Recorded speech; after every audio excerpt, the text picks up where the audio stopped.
All right, we're about 40 seconds into the new season. That means 40 seconds left of Talking FPF, and the road to Duns begins. Road to Duns, true, yes. April 4th. Only people who work for FPF know what that means, but now you all know we eat at Duns. We're 40 seconds in, and already we're talking about food in April. Yeah. Well, you laid out food for us, Eagle. Like, we'll bring this up during the show. Like, also, like, two things. One, you need to stop being a children. That's right, a children. Secondly, you need to stop putting food in front of me when you know that I can't eat past 7 o'clock. That's kind of a jerk move. It's part of my evil way of pestering you, as you're going to get me throughout the season with all the other things. So I just do little tiny things that upset you. Put it on the poll. Eagle, jerk move. You get or one poll a annoying night. move. Yeah, let's go with that one. Eagle jerk move or Eagle annoying move. Annoying move, please. Put on the poll, please. All right, so it's Calling the Audible. It's a bit of a less roster-filled team here. It's pretty good, Mo, is what happens is I keep going into negotiate with Rob, and each time we get more money, but we lose more personnel. So it works out because money. Capitalism at its finest. Yeah. At FPF. So it's going to be Peeze and I for pretty much the entire year until Peeze goes down under. I mean, not like underground. Oh, I'll go down. To Australia. Hopefully. I'm hoping actually. There's a chance that Australia. I might not be allowed to fly into Australia, so it might be Bali instead. It might be Tokyo instead. It might be Alberta at this point. It's probably. I don't think Air China has a flight to Alberta. No, so. It doesn't. But it'll be us two during the season, and we look forward to bringing in a plethora of guest callers. We're bringing back a Table of Terror, which we'll talk about next week, and we'll start doing Now, we say bringing back, but some people don't know who we are or what this stuff is. Hi, we're Peeze. That's all. We're Peeze. Yeah, but we are a Peeze Nation. Hold on, we're doing what division again, Eagle? All the divisions. I understand, but what division are we starting off with? We're doing 3 and every 6. division. What's our first division, though? 3 Thank and you. 6. You're welcome. 6. But there could be new teams. 6. Well, to be fair, the crew, Division 3, they weren't here in FPF when we had the Table of Terror. Okay, so I'm Moe Khan, and this is Peeze. I guess. New season. It's not the same crew. Put it on the poll. Same crew, yes or no? It's not. It is. Where's Stefano Berardi? That's less crew. Where's Terry Tam? It's less crew. But so all these people are represented by more dollars in my bank account. Where's Simon Tagenet? More dollars in my bank account. Simon actually got promoted. Simon is his official title is Peace's babysitter. Yeah, exactly. That's what I was told. Yeah. Anyway, so we're going to do a bit different this year where we're going to do different divisions. We have a 3-hour show where we get, a 2-minute pee break? Is that true? Yeah. Do we urinate outside or do we urinate in the actual... Well, I'm trying to finish my coffee as soon as possible so we can urinate straight in there. And then I got to remember it's no longer coffee. We do have more cups if ever you don't finish in time. So listen, man. Reduce, I've already made my decision. So put on the poll, does Peeze finish on time, yes or no? Sometimes I finish too early. That is not good. The climax isn't always good. So we will definitely anticlimactic, so to speak. Exactly. So we'll do all of the divisions, not in the order that we used to do in years past, and we'll have fun with it. We'll start Div 3 and Div 6 in hour number 1 of hour 3? We have 3 hours. So 3 power hours of fun and nonsense of us talking jargon the entire time. And new this year, we're also covering the 35-plus division. Are we really? Mm-hmm. We're covering the co-ed You divisions. should know this. Co-ed 1 and 2. And starting week 3, or arguably next week, we're going to cover the women's divisions as well. So a lot lot this year. Because what happened was... You should read our production notes. Should, eh? I should come more prepared than I did this time. Anyway. That's what happens when you get here late, Mo. I was here like 2 hours early, by the way. And why aren't you ready then? I was doing other stuff. I actually was talking to some people last season. They're like, how come you're not covering 35 plus? How come you're not covering co-ed? How come you're not covering women's division? To which I turned to Rob and said, money. And there we are. You so put, now they're being on covered. the blackboard. Okay, X amount of teams, circle, dollar sign, dollar sign. Us, no coverage. Then at the bottom, I just wrote my bank account. But here's the thing, right? Like 35 plus is sort of its own island, like a North Korea almost. When you think about that, they play in the West Island. Well, it's whatever. It's its own island, like a North Korean type of atmosphere. Let's call it what it is, right? But they play their own way. Like no one. They're really an island like the North Korean atmosphere. Yeah, exactly. You put in the poll: is the North Korean atmosphere an island? Yes or no? Maybe. You know what? Maybe. But that's the thing. 35 plus. They're Thursday league essentially. They don't play in the weekend, so no one sees the overlap of hey, this is 35 plus. Maybe because they're embarrassed, don't want to be slower than the other competition on the other fields. I don't know, but we'll definitely cover that. I was actually impressed watching some 35 plus game of the weeks There's some good football on 35 plus. Oh, for 35 plus, yeah, you would imagine. No, but like the quarterbacks are slinging in that league, man. It's fun. XFL style. Hey, man, they stole a version of our convert rule, which I've long since said is the best convert rule in football. Well, it's going to be used in the XFL. We'll talk about that during the show. So let's talk about Div 3 and Div 6. Starting off with Div 3. It's a 28-team league this year for Div 3, split into two conferences, A and B, 14 each side. And Peeze and I, we were talking about off air. I know we'll get into the games as we move along during the season, but we were talking off air about how one side can be much more dangerous of the quality of teams than the other side. And I think Conference B has a lot better of the teams from top to bottom, what could be. Mo, you're seeing this, and the people watching the show are seeing this, and perhaps the people listening to the show can hear my look of confusion. Why are there 14 teams in Conference A and 12 teams in Conference B? That's easy. Even Why the not amount of teams. 13 per? That means you have a bye week. What? Well, I mean, no. No. Because math. I think, and I don't know for sure, but I think it's because this way you get an even number of divisional games between all the teams in that You could conference. still have an even number of divisional games because you don't play all the teams in your division. So, but you're going to play a certain number of games. But you can in still your play But the same if amount. you're only Listen, playing man. divisional I saying- don't know. games. I'm trying to come up with something. Because Hold on. you also Okay, know let's math. go with the more realistic option. Rob. Someone fucked up. Yeah. Okay, but hold on here. Carlo. 14 for A, 12 for B, right? If you get 13-13, that means won't you have an odd number of games, or you'd have a crossover at that point? Well, but again, so you're already not going to play your entire division because you don't play 11 games. You don't play 12 games. Why don't we just go to 4 divisions? You can also go 4 divisions. Well, 26 is not divisible by 4 is why.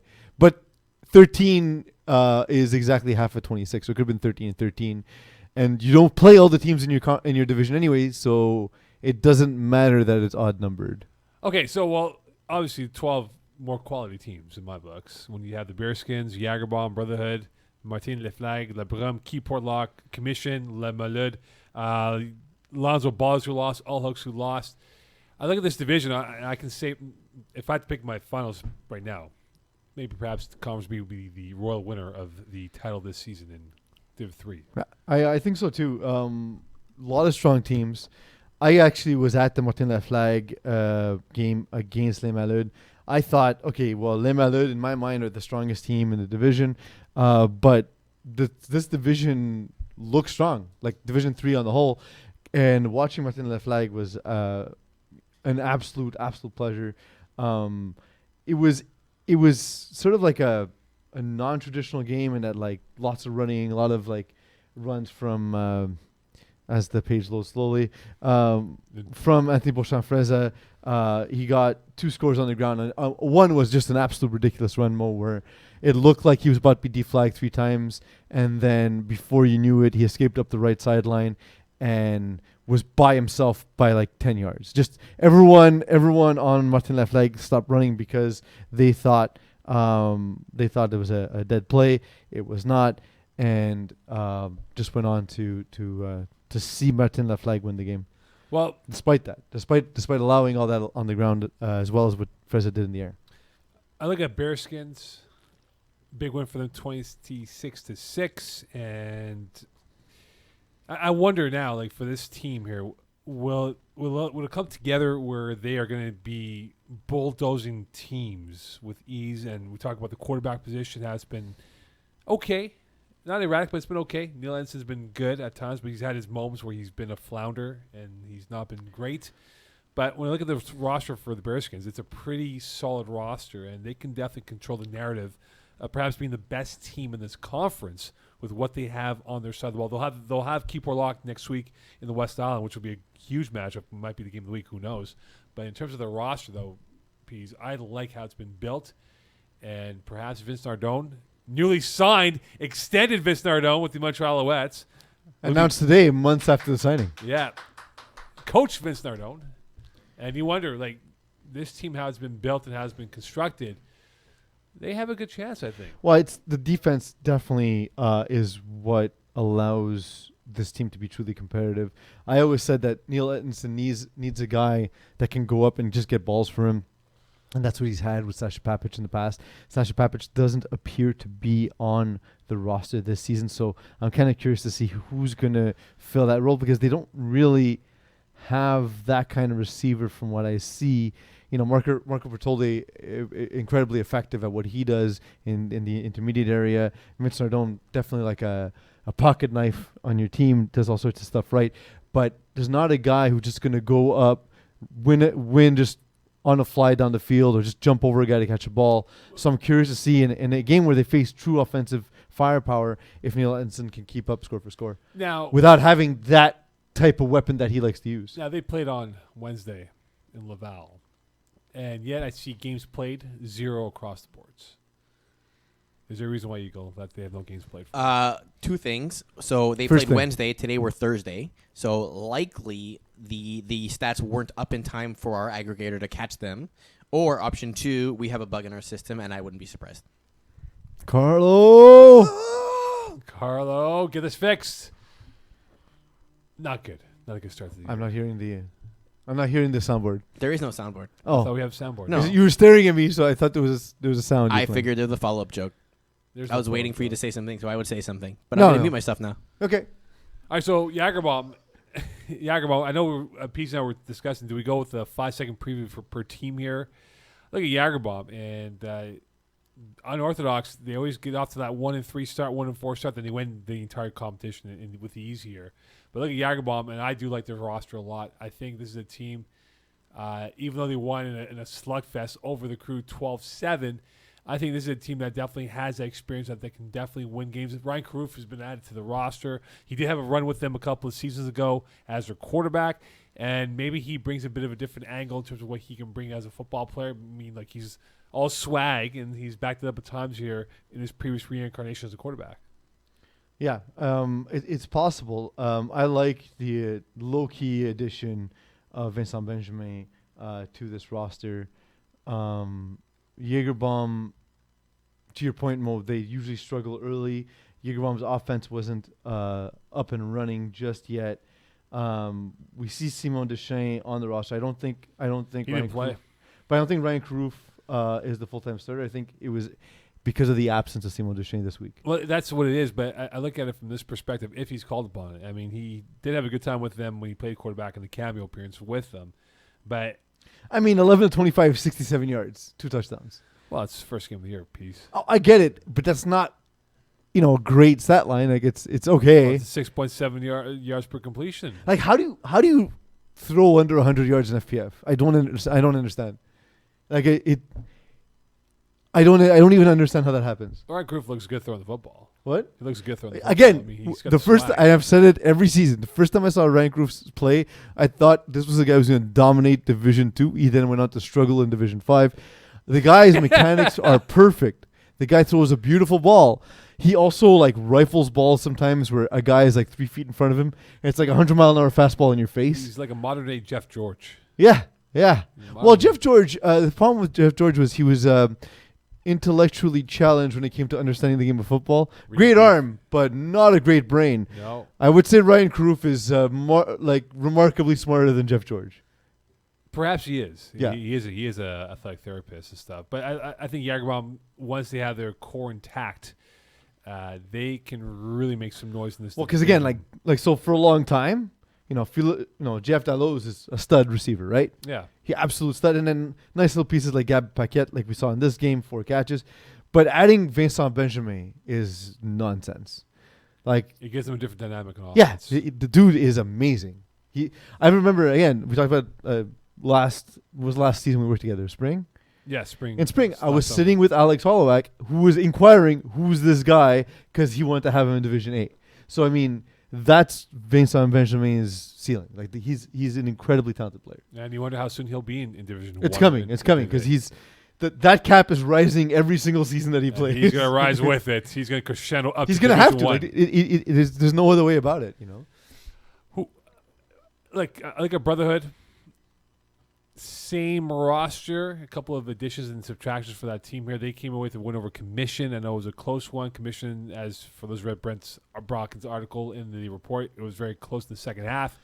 Can I get 45 seconds to talk about the articles? Just explain, because we've never told people what we're doing. Absolutely. It was on my list of things to do here. It's once I get my graphic that I asked for from Saturday, and my first article will come out. That's been ready since Saturday. Don't you like all this stuff that Duke built for us today? Yeah. Guess what's on his list next? Jesus Christ. Saturday. Build the articles. The next article is going to explain what we're doing with the articles and why we're doing it. But I'll do it on the air as well, because some people consume only the podcast, some people consume all the articles, some people consume both. So for those of you who consume both, I apologize in advance. There's going to be some duplication. But for those of you who are, just listen to the podcast, here's the information.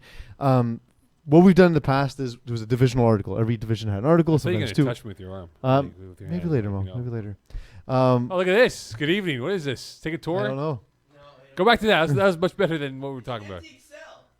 So, essentially, rather than having just divisional articles, because we just sort of hated that all the articles were coming out on the same day, and often they're recapping games that happened several days ago. Instead, what's happening this time around is writers have been given a deadline to write their recaps and previews. And that's going to be sprinkled out throughout the week. And then on Saturday, I'm coming out with an article that includes everyone's power rankings and everyone's picks, as well as my picks for every game in FPF. That comes out Saturday. So look forward to having FPF content pretty much every day of the week. In case you haven't yet noticed, that's what we're doing. Moe Khan, back to you. So it went from being a weekly community paper to now being up to the minute. Essentially, yeah. You're getting info every day of the week on FPF. Yeah, well, more or less, except for Fridays. Well, Fridays the podcast is posted. That's right. Okay, so I look at Brotherhood. And Corey Woloski's article comes on Friday. Sorry, yes. Corey Woloski, who will write whatever he sees, which I assume would be Laval games. The Wednesday games and some Thursday games, indeed. Okay, so I look at Brotherhood, and this is a team that has somehow circumvented the cap in years past. We always ask, how the bleep did they get so many guys? Well, but the team's getting talent? Because of that, I feel like, the team always gets a little bit weaker. And recently we've seen they haven't been able to play their entire roster every week, right? Like there's always guys missing. Yeah, but because the whole games played, yeah. You correct me if I'm wrong, but the Brotherhood team as constructed does not fit the cap for Division 3. That is correct. Yeah, so like in a sense they're always a tad weaker than they could be because they're missing a guy or two. Right? Yeah. So I think Omar Jackson and was it Kit and Jamal Giddens didn't play this week. Yeah, so Jamal Giddens didn't play, so therefore Omar Jackson's able to play. So if Jamal Giddens plays next week, someone else will have to sit. That's like a luxury almost. But it's also a detriment because you're not getting the best supposed 6 guys on the field. So the team is called Brother, and I've spoken to Ahmed and Saad Majid about this. And the thing is these are guys who all grew up together. They're all friends. Sure. And so, they just want to play together. So they kind of understand, okay, we're going to all have 6 or 7 games together, but you're going to miss a couple of games. You're going to miss a couple of games. You're going to get a couple. But in the end, we're all still playing as a team, as our family, as our friends. And I thought that was a cool idea. I just think that as time goes on, that's not going to be sustainable because you're going to eventually have to move up a division, especially as Theo Ojea continues to improve at quarterback. Well, he's Lamar Jackson before Lamar Jackson became what is Pothler now. We think about Theo's ascension as a quarterback. People say, he can't throw an accurate ball. He's gotten better with that. He's used his legs at timely moments here to. And similarly, Theo Ojea was a better deep ball thrower than he was throwing into the flats, and he was just always naturally good at throwing deep and running. And now he's expanded, and of course, there's not a single throw he can't make, which is the most terrifying thing in the history of FPF is to have the league's best athlete also become one of the league's premier, let's say top 20, top 25 quarterbacks. Is he going to become a scary quarterback this year? I think so. This is the year where we think Theo Ojea I honestly think if he moved up a division and they had all the cap room to fit everyone, their whole roster plus maybe another game breaker, I think that actually makes them an even better team. And maybe that's where we see Theo take the next step when the team is forced to move up. But in the meantime, I've seen when the statistics haven't shown it, I've seen improvements just by watching the game and how much better he's gotten. You see it, his quarterback IQ has gone up tremendously, and I just think he's more relaxed out there. He's not jumping on his feet anymore. He sees the field. All right, I'm going to take off. You know what? I got my guy open in the flats on the 10-yard. drag, or I have this guy open on a flood here, and he takes what's given to him. I think he's gotten better with that, and you wonder now in this tough division how that will translate against better defenses. Martin and Le Flag, you look at Le Brim, those two teams, they could be one of the wild cards out here, and how they could perhaps really come away with some quality victories, but also have some dumbfounding losses that you'd be like, what the bleep's going on with this team here? Well, I don't think that you'll have dumbfounding losses this season, because I think this, like we were saying, Mo, like, especially within Conference B, everyone's good. There's not a weak team. It's so good. They only had 12 teams. Yeah, they only need 12. Only need 12. Only 14. But yeah, like All Hooks is a team that scored 39 points and lost because All Hooks defense is what it is. But like that's the low end right now. Like that's the last ranked team is a team that scored almost 40 points in week 1. Are they the modern day Atlanta Falcons, All Hooks? I don't even know I've never seen this, because so in FPF you have some teams that are very gifted offensively, you have some teams that are very gifted defensively, but I've never seen a team of just legit athletes that can't figure out how to play defense. They can't. They don't know what to do. Like their athletes do the moguls, and they just can't. It's mesmerizing to see them. There's a handful of teams in FPF, all of FPF, that have a better group of athletes total than All Hooks. I think we can agree with that, right? Like they're just freak athletes across the board. But it's just mesmerizing though that they can't stop. They can't. They can't stop like a nosebleed. They can have the playbook. Eagle, top 3 ways to stop a nosebleed. Gauze, pressure. Gauze. Gauze. Oh, gauze. God. Just prayer. Pressure, and tampons. Well, really, they're very absorbent. Very now absorbent. hold on. That's kind of like gauze though. So yeah, I can't feel like you're cheating. What's the when you hold your nose? You're supposed to hold it back or keep yourself upright with the head. yes. Like Both? some people, is it both or one? Why would you want to point your nose downwards? The whole point is to avoid the blood from coming out of you. So you put it upwards so it stays inside you. Some people say you just hold it like this. To be fair though, blood is supposed to be inside you. Yeah, To Eagle's point. of course. Mo, is there That's something where, you need that's to where tell you us? should keep it. No, not at all. Okay, Not at just all. making sure. Anyway, yeah, can't stop nosebleed, but they are one of those teams where they can be up by 3 scores, and I've witnessed this with this team All Hooks. They would be up by 3 scores, and they lose by 2 scores. Yeah. But I don't think that can fly in this division, though. I don't think they can get away with that. The problem is that everyone's got a good quarterback, so everyone's going to score. You know, it's going to, unless they, like every team has that. And the thing is, like, they're also the group of guys who should be better on defense, because the hardest thing about defense is when you're resetting your roster every season, you don't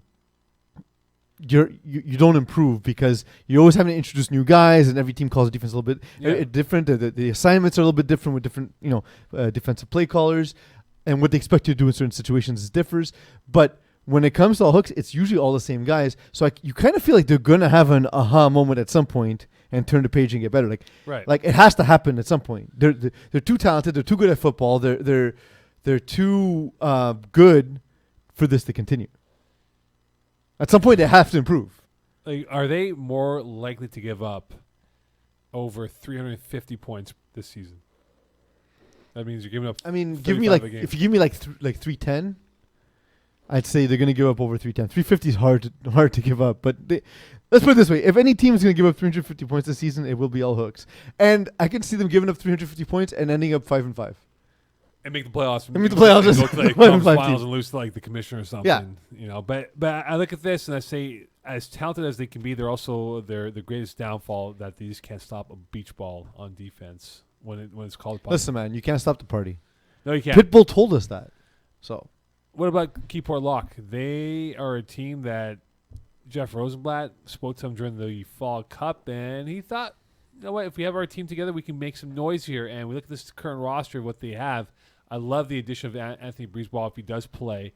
Jadariti, you always know he's Mr. Reliable. And Raul Barudi, he's always had an under-the-radar type of effort where no one talks about him, but he's a very good player. And I'm sorry, Eagles?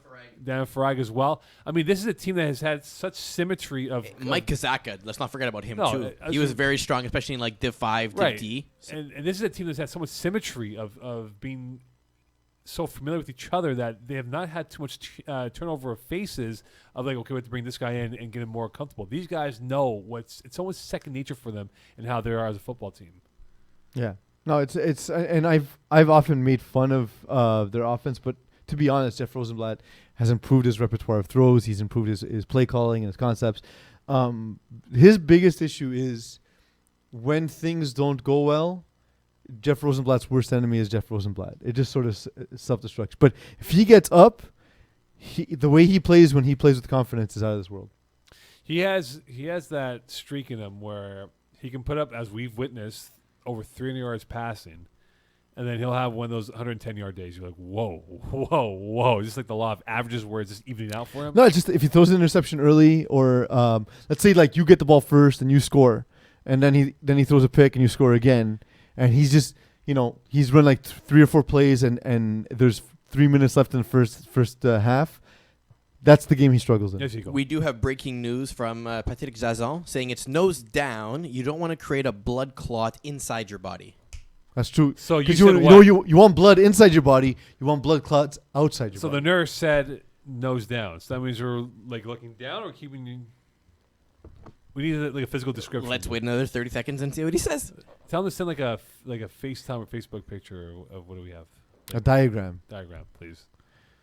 Okay. If you can draw a pie chart of how down your face Eagle, is do you mind taking the Microsoft as Paint? opposed to how up your nose is being. Can you go Microsoft Paint and draw us a diagram of how it looks like, please? I did do that once. Remember that? Yes, we did. So draw and with like an arrow showing us the direction. Please, that'd be thank nice. you. All right, looking at the crew. It'll be in the same direction as the sickness. Of course. The crew and the commission. 2 wildcard teams, perhaps, the crew and the commission. I mean, you look at the crew and what they have as a roster. I look at this roster, and they do have a lot of university talent. Vincent Detier, who plays cornerback for McGill. Sam Nadal played receiver at Concordia. Gab Couture. This is a team that has a lot of talented players that know the game of tackle football, but will this translate well in the smaller, quicker decision-making in FPF? It takes a second to be good at FPF, regardless of your tackle ability. Usually tackle players, the cream rises to the top in the end, right? More like the better players will showcase their talent eventually, but it does take a second. And for some people, it's a season. Like Sam Caron, literally was one season, figured it out, and was like, oh, that's what the spacing is. And since then, it's like he very quickly became, oh, this is obviously a Division II at least quarterback. Souls of everyone's lives. Yeah, exactly. But it might, for the crew, it might take a little bit longer. I like watching them play. They were kind of a novelty last season, so it makes me wonder: did we just like them because of the novelty, or are they ready to be a truly competitive team, like we wanted them to be to begin with? Well, here's where they take the next step: is their play calling, and how do they call a football game? Are they going bomb, bomb, bomb? Are they doing man to man? Because of how these athletes will enact on the thought that, hey, we're athletes, we can hang with anybody in a smaller field, and all of a sudden they get crossed up, they lose a man, bam, they get scored against, and whatever that comes with it. So I'm curious to know, mature-wise, how they are taking the next step as a football team, if that's going to be the case for the crew to, if they're going to win 5, if not 6 games, are they going to be that team that will be a thorn into the upper tier of this conference moving forward? There's a chance, honestly, and to be honest, looking at the play-by-play of the game, they actually were very methodical moving the ball. So that's good to see. It shows already some maturity on the part of the crew. Again, facing off against a very difficult defense, so we see them lose a game 12-7. A game they were winning 7-6 in the first half, by the way. What about the commission? It appears they've solved their quarterback question, which is going to be Corey Wolowski as the quarterback. They lose to the Brotherhood. But, again, this is another long list of chapters of player rosters and whatnot. And as Eagle gives me the halfway mark, which we'll get to soon enough, the commission, I look at this team now and I say, hey, if Corey Wolowski can elevate this offense, they could be a top 3, top 4 team. Yeah, but how do you already have 12 players in the roster? Well, listed. I know, listed. But how did that already happen? How did you need Sony subs already? Well, no, here's the thing, right? Donnet, regular. Keyshawn Myers, regular. Jonathan Williams is listed, did not play. Wolowski's there. Brent Bakken, of course. Benny McMahon is listed. He played. Look, if Benny's on this roster, I like him being the slot receiver for this team. I think Corey Wolowski can use him to great strengths. I think Kevin Donnet will really bring a really sound approach to both sides of the football. But this is probably a better comprised roster of FPF experience of not going on the street and saying, "Hey, you look like you can play football. Come play with me." I think this is a better roster. Well, yes and no. The thing is, it's also a somewhat. It seems like a somewhat random collection of players, but I do like. I mean, look, if you have a defense that features Jalen Greaves, Jonathan Williams, and Sonny Worrell, that's good. That's going to cause some problems, right? So if they're they all talented. show up. Will it come together in time? That'll need to be seen. It's just like we said before, Mo, is that the teams that tend to be successful are teams that bring back the same core, and that's not been the case for the commission in years. That's been a downfall for them. I agree. Yes, you go. So it's nose down towards the floor with a pressure over the top of the nose. So let's take your fingers. Let's put them on top of your nose. Put a little bit of pressure, and then look down. This makes for great radio. I do feel very good, right? I feel relaxed. I feel like it's the blood is now consumed in my body because of that. Yeah. Sorry. Jason, thank you. You've saved our lives. You've saved us from blood now with that. Okay, so like I think Commission can definitely be a top 3, if not top 4 team, if this roster stays the same and they have everyone come out on a weekly basis. Then, we have 5 guys out, but we're missing the key player for this game against Team X. Yeah. So we'll see what happens. All right, look, quickly here. Le Malud, Loops, Lonzo Ballers, all hooks. We talked about all hooks. So Lonzo Ballers, Loops, and Le Malud. What are your thoughts on Le Lou and these guys that are going to play this coming up week here with Le Malud and Lonzo Ballers? My thoughts on Lou? Yeah, all 3 of these teams here. Peeze. We're going to do the quick. Okay, I'll start with Le Lou. Look, they took the lumps against Bearskins week 1. 26-6. Every time you see a team just score a single time, it makes you. It's definitely cause for concern. It's a team of new guys, so they might be. I think they're unfortunately going to be the whipping horse for everyone else in the division. So, are we looking at 2 wins? That depends heavily on their schedule, and given that they're in conference A, there's a possibility they won some more games. So, give me the but commission. They face the commission, all hooks. La Brume, Les Malud, Keyport Lock, Martin Leflag, Jaegerbomb. I can't see you win anywhere. Brotherhood, and maybe the crew. Nah, not even. So I don't see a win on the schedule. Of course, they might improve halfway through the season and just become world beaters. But as constituted right now, with the information we have right now, this is gonna be a long season for Lou. What was the other 2 teams? Lonzo Ballers and I had Lonzo Ballers as a stall for time and great stalling. Le Malud. Well, again, seeing Les Malud in person, truly impressive. I love the athletes on team. Paquette is, fantastic receiver. We've known that. I thought he was a little underused in that game. And Beauchamp Frez's ability to buy time. Like, we can talk about him running, but buying time. What? No, I'm talking about Malud. I was like, wow. You need to pay attention to the show. Le Malud has really got it diversified with the roster. He teed up Lonzo Ballers. I didn't. Yes, he did. No, he said and Lonzo then he Ballers. stalled for time. And then stalled for time and then said Le Malud. And then I said the Malud because I was stalling for time so I can bring up the Lonzo Ballers. I was searching for it at the time. And I was like, why are these people not on this roster? Yeah. So now we'll talk about Lonzo Ballers. Lonnie Johnson is a talented quarterback. Lots of experience, of course. Jared Taylor is on this roster as well. Quay Johnson. Yeah, so a lot of it comes down to how much of is Jared Taylor back in the city for good? Well, he was in Vancouver playing CJFL, and they did lose to Saskatoon. Everyone loses to the Saskatoon Hilltops. When I think of Hilltops, I think of one place. Sorry? When I think of Hilltops, I think of one place. What's the place? The Hilltop. All right. Yeah. So Jared Taylor stays all season long. Between that, James Ohaya and Hennessy Oraye, Quay Johnson, that's going to be as talented receiving core as there is. Quay Johnson, of course, even the fact that you get to have him on defense is even a bigger addition, of course. But look, the talent is there, and it's all going to come down to the consistency of the roster if they all show up. And if Lonnie Johnson can avoid mistakes, he didn't against Labrum this time around, and it cost them. So when you think of Hennessy Oraye, do you think of drinking? Always, but I'm always thinking of drinking, so it doesn't change anything. All right, well, looking quickly here for Conference A. I know we're going to talk more about this next week here, but we look at these teams across the board: Niners, KGP, Backyard Bullies, Trinity, Pineapple Express, Junkyard Dogs, GHB, POP, Olympia Prime, Dirty Dogs, Game Changers who lost. Out of these, if you were to group, the top 4 teams, Peeze, who are your 4 best in this conference? I mean, I like KGP a lot. we've seen a lot from Cutler recently that showed us how good he can be. I don't think Game Changers will be down. Game Changers and Easy Jake Oven are the two teams I think will turn it around very quickly. And Backyard Bullies as well.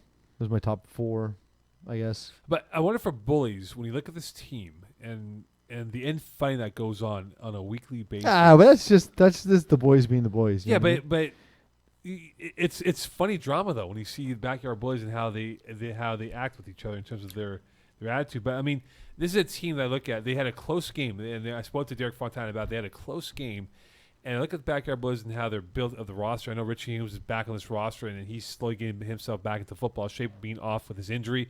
But they have a good But he looked team. good. He looked good, yeah. But the thing is, they've always come up, certain individuals, Sean Avram, have come up short when they are the prohibitive favorites. Now, as a unit, I agree, though. They need to cut Sean Avram. Sean Avram, maybe Jordan Allard. But the thing is, as the collective unit that they are now, are they going to change their fortunes and say, you know what, we're going to take that next step because we can't get over that last hurdle to win a title as a group? Well, again, one of those seasons, of course, just nuked by the injury to Rich Humes.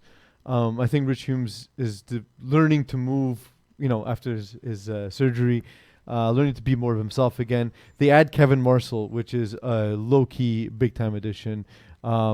Just a lot of speed on the team, and adding that just gives you a little bit more. He had 3 sacks in his first game. Yes, there you go. Here's an idea.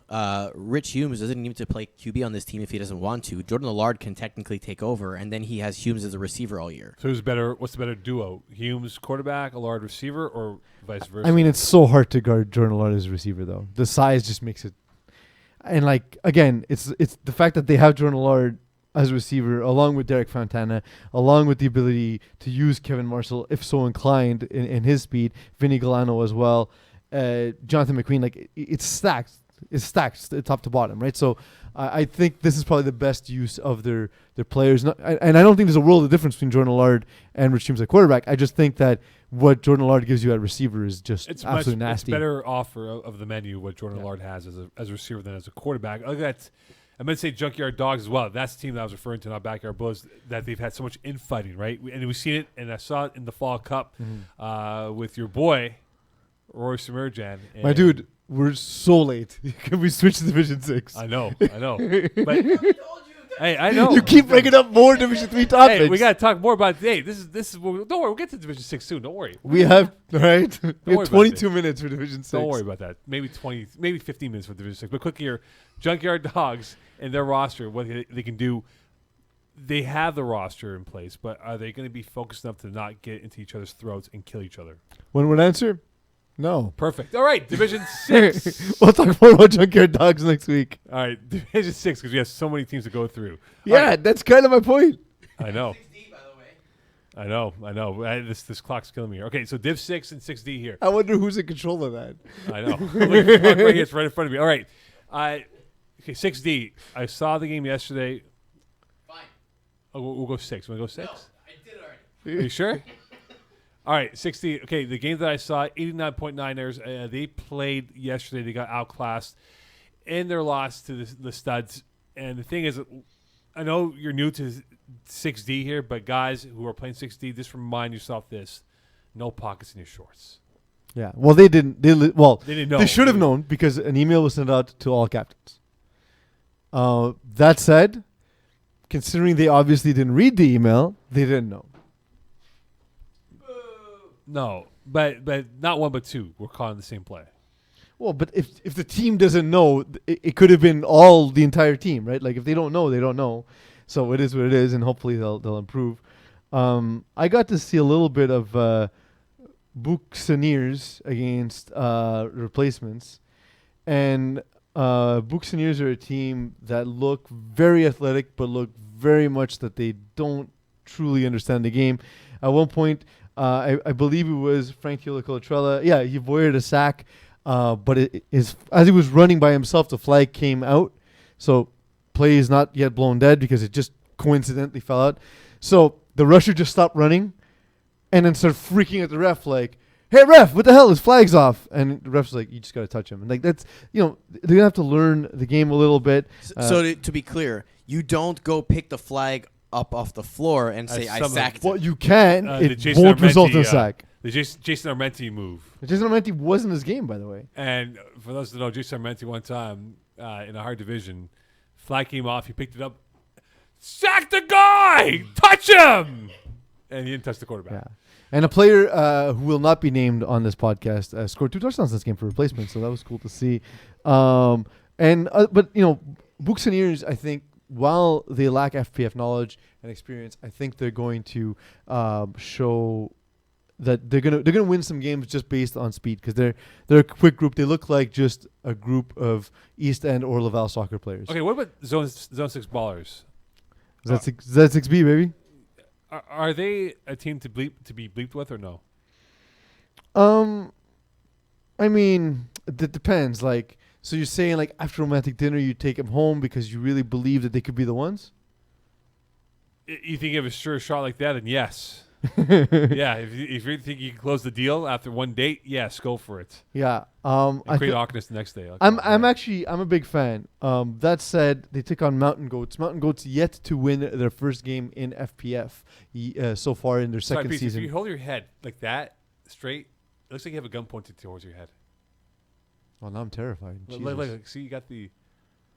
I know, and especially since she's obviously really here in studio, you can see that I'm it's like terrified. It's like crazy. All right, and she looks like a crazy person. Like she's celebrating that I have a gun pointed to my face. Or she's like pushing your head into her mouth, but she's about to devour your whole body. Like, nom, nom, nom. Yeah. All right. But yeah, so like I've been a big fan of Jeans-Lee Valbernard. I think he has some learning to do in how to improve in FPF. But this is kind of what I expected. Like they only scored 3 times, and the only reason they won this game is they faced a team that has yet to win a game. They're 0-11 in their history so far in FPF. Okay, so they're playing the game tonight. Lionhearts, a team that we all have a soft spot for because they have gone through the rigors of getting their butts kicked left, right, and center to having some pivotal wins last spring. And now here they come to their first game tonight. They'll play in the West Island at 9:30 or Laval, wherever it is tonight. Do we expect them to be... Bay Durfee, by the way. Whatever, that's like Laval. All right, do they expect... It's totally not. Do we expect this team now to take that next step? Bay Durfee is basically Alberta, by the way. What? Nouveau Ontario. So are they going to take the next step here in terms of where we think they could be an upper-tier team or middle-class team? So this is the thing. If that's the case, they need to put a whip in on Goon Squad. Goon Squad's a team that's struggled to improve. They're a team that really gets down themselves when they're not doing well. This is a game where I think they can capitalize. That said, when I look at this roster, I don't see Chris Rose, who's been their best player for a few seasons. It makes me wonder if Emilio Greco's going back to quarterback, what their plan is. Joe Morghese returns. Joe Morghese is a good player. He's a dude, you don't realize how fast he is because he's a bigger guy, but the dude's a good athlete, man. Yeah. He's a really good athlete. And Matthew Vertullo's on this roster. Having him on the team will help them improve immensely. You don't have Rose. Was Matthew Vertullo the one who used to throw for St. Leonard? Is he the... No, it's Alex Vertullo. That's Alex Vertullo. Yeah, who's coaching, I think, in Bishops now, I believe. Yeah. All right, no, this is a team I know without Chris Rose could definitely be different, but I think they take the next step here. I think so, too. This is their chance here in 6D to really lay down the lumber and say, look, you know what, we're going to go as far as we can and move up a division next spring or next winter, whatever it is. So I'm looking at Lionhearts as being the cheeky team in terms of how they can be as a roster this season. My favorite thing about Lionhearts is they have a player by the name of Anthony Yana Krones. That's not his name, but I pointed out to him, and it was a complete typo, and it's nowhere close to his name. But they've gone with it season after season because it's an amazing name. It's an amazing name. So, what about Trojans? Like, who's the best team in 6D in your mind? Is it Trojans? Is it going to be Believe the Hype, who tied? Is it Bond 60s? So the difficulty with Division 6D is we legitimately don't know half of the teams, right? Because they're largely teams that don't have experience, that we don't have a lot of information on. So you need to think that either a team that struggled before is going to come in and cause some start putting a beat down on teams, like a team like Trojans. You have a team maybe like Inglorious Bastards, who are guys who came up from FPF Junior, maybe they're the ones who they're young, they're quick, they're fast. Do they have now the experience and the athleticism to do some damage? Or do they hit the rookie wall? Well, that's the thing. That's we don't know. Or is a team like Les Studs that we're not particularly familiar they with? put a beating this week, 33-7 to BDR. So yeah, I mean, but it's BDR, so everyone puts a BDR.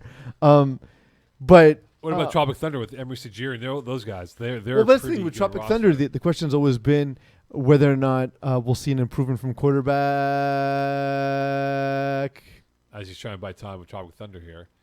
And Tyler Grandin. Like, so Tyler is a guy who's got a great arm, but just he hasn't yet learned how to go through his progression. So it's a question of as they face some of the more challenging teams, what will we see down the line?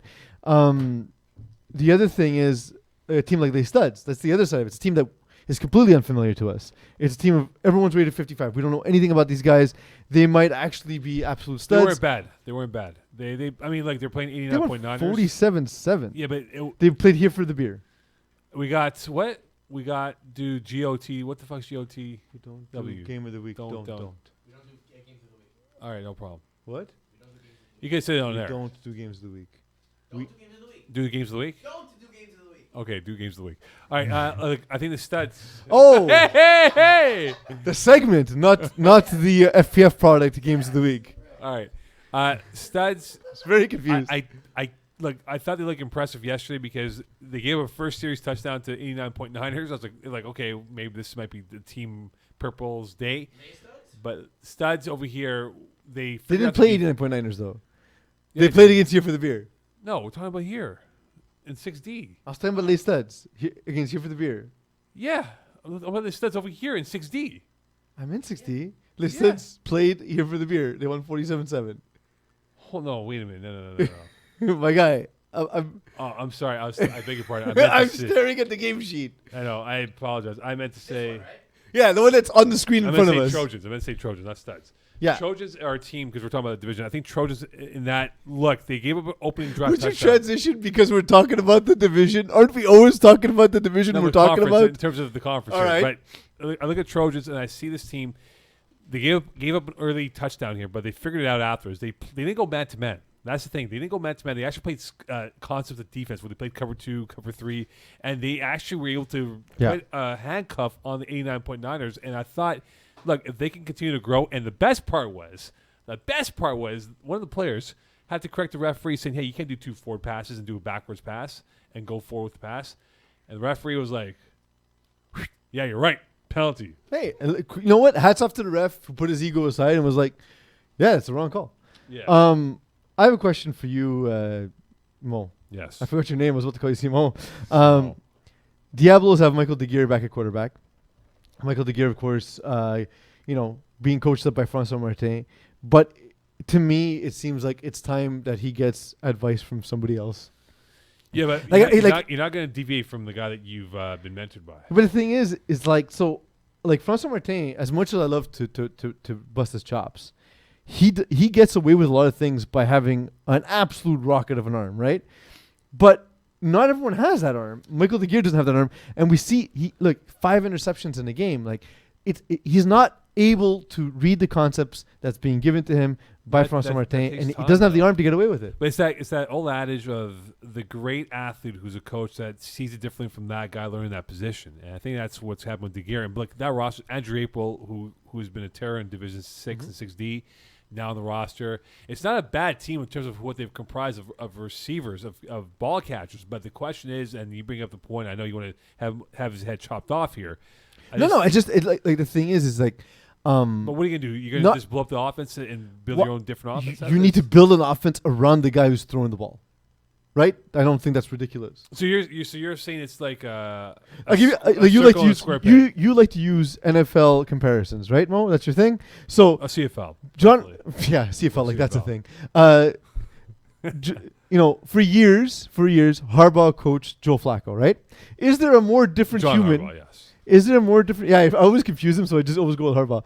So John Harbaugh coached Flacco for years. Is there a more different human from Joe Flacco than Lamar Jackson? Yeah. There's a more different human. Yeah, there's a different human. Name one. Name one who's more polar opposite to Joe Flacco than Lamar Jackson. That's opposite of Joe Flacco. You gotta go really fat, like Jared Lorenzen. Well, if you're going above, then no, not Jared Lorenzen. That's not nice. He passed away, Jared Lorenzen. I mean, okay, but I mean, like we didn't think he was gonna live a long life either, right? That's what makes him polarizing. Yeah, Michael Vick. I guess. He's opposite Joe Flacco. But isn't Michael But Vick is it just more so than Lamar Jackson? Jackson, yeah. Yeah. Well, listen. So the thing is, but my point is Tom Brady. that he coached both he coached both guys, and when the team drafted Lamar Jackson, he built an entire team, an entire system around that quarterback skill set.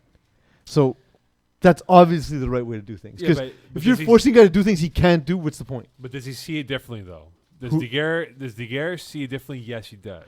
I don't think he even knows enough. François Martin understand that, oh my God, I don't think he even knows enough about the position yet to know that he can't do the things he's being told to do. But is he willing to rebel and say, bleep you, and I'm going to do my own offense? We'll find out. Okay, Div 6. I hope so. All right, Div 6 here, and look, it's a division that we look at average Joes who I got to see play. No, we're not talking about average Joes. Off the script, Mo. Well, I don't know. They're off the script. Something someone said to talk about a tournament, and we said, well, now that Off you the said script. it, jinxed it, bye-bye. Yeah, off the script. You want to tell me what to do? You're not my mom. All right, I know where he's DeGuerre. All right. Ironically, his face on the screen, or one of them. I mean, I wish I could even tell you who that was. I don't even know who that is, even though he writes for the media, the one that I work for. Did he not question me on my Facebook posting on the uniforms? Yeah, seriously. That's why we're not talking about them. He's such a jerk. Yeah, Jesus. I was like, I'm not going to respond to this. All right, okay. Div 6. Thoughts on this right now in terms of what the level of quality will be? Will there be a dramatic drop-off from first to worse, or are we going to see more of a parity? So the team, first of all, Rob Campana slipping with, the censorship, because Winnie the Bish is a team name that we now have to talk about because this is a team that's very obviously going to dominate. Winnie the Bish is the latest installment of the 2.5 Dan's offense with Danny McPhee at quarterback. So now you have a guy who's like the first time around, Danny McPhee didn't have Joey Taylor around, and Joey Taylor hadn't fully refined his system. Now he has. He's able to teach it to a guy who's the fastest guy on the field, no matter who else is on the field. I feel like this is a bunch of kids in a playground going, I want to be quarterback. And then it's, no, I want to be quarterback. And they're literally each they just taking make a turn. a team in every division. It's like every guy will be a quarterback at some point, and then that's like the coaching tree. You have Andy Reid, and you have like branches of, hey, this is the quarterback for this team, and all this and that. Well, Winnie the Bish might be the team that could run away with Div 6. So what you're saying is Hall of Fame Joey Taylor inspired an entire new way of quarterbacking and earned his right to the tempo. It's like the West Coast offense, right? I know you're doing it to inflame arguments, and I love that. But part of the reason he got elected to the Hall of Fame was exactly that, is his influence over the league. So he's like By the way, we have a Hall of Fame. So for Division 6, by the way. For those of you who were not aware, we have a Hall of Fame. Play for 10 seasons, you might get to the Hall of Fame, or you might Strong not. stats. All right, tag it for Tua. I know that's a team close to your heart there, Peeze, Miami Dolphins. Yeah. Tag it for Tua. And I look at this roster here as Eagle will get it up for us eventually. Thank you very much, Eagle. I like the composition of what this team is. I know they didn't have A.J. Rashkavan playing this week, but they have a good core that I think they can build upon and make some noise. Didn't you hate Ryan Eichler?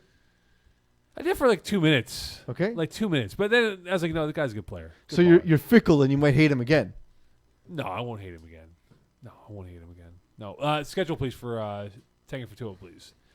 Look, they have a schedule that, Winnie the Bish will be on the schedule February 16th, and that could be the determining factor of whether or not these are the top two teams, or maybe someone jumping each other for a higher seed in the playoff rankings. It's a team I like a lot. AJ Rashkavan subbed for them when there were Summer Birds last spring.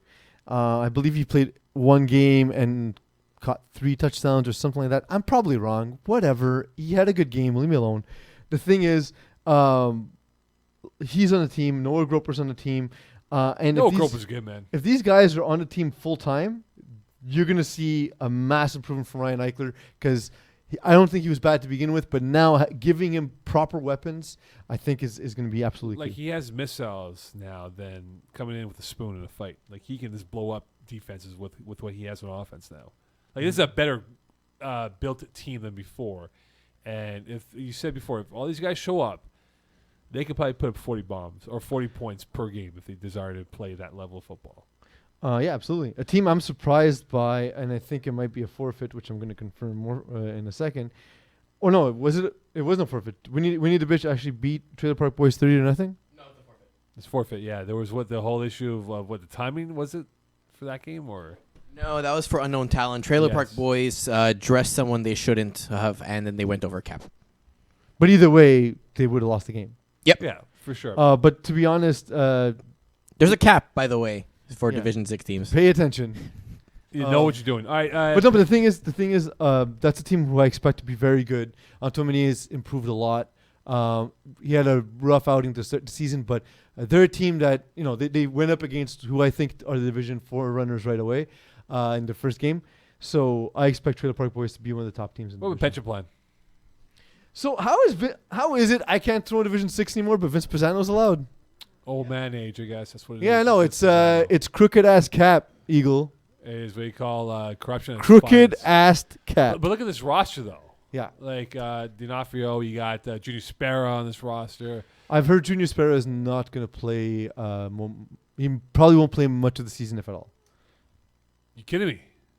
That sucks. Yeah.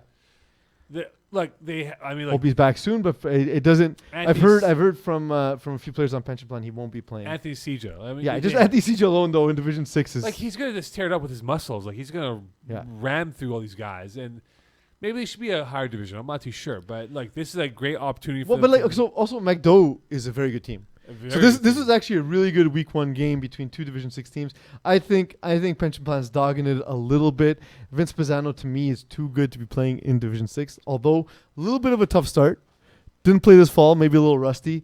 And then for some reason McDowell went back and forth with quarterbacks forever. But then when they played us in the playoffs last spring or last winter, Louis-Philippe Node was the guy they went with, and the guy's good. His ability to throw on a run and throw from different platforms is super impressive. So are we ranking Pension Plan higher than McDowell, or do you think McDowell will They're finish? about the same. They're two teams that not the strongest rosters, but have specific advantages. I think Vince Pisano's knowledge and ability to play quarterback positions advantage. I think the athleticism, guys like Julien Proulx, Louis-Philippe No, Victor Nolin, like these are guys are very good athletes, and I think both of them will see them probably like 7-ish win teams, 6-7 win teams. All right, quickly here. I saw Trap Stars play. We'll get the Trap Star roster up here. Notably not the Trap Stars who are famous for losing. No, that was a level of uncharacteristic. All right, so Trap Stars, Ryan Garber back at quarterback. First time I think in a couple of years. He hasn't played. He was telling me, I saw him the other day. A little rusty. You can buy time in the pocket, but it's just him reading the field better. I mean, he had some open reads, but he just didn't see it, and he just threw it away when he could have had easily a 6-yard catch.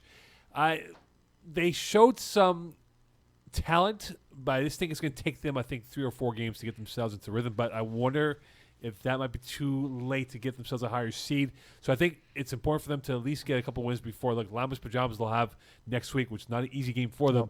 But I think for Ryan Garber, he has the talent in him to become a solid quarterback in this division. Look, as a guy who coached Ryan Garber in FPF Junior, his ability to buy time is awesome. I felt when I was coaching him, he relied on it too much, and it kind of handicapped his ability to make reasoned progressions.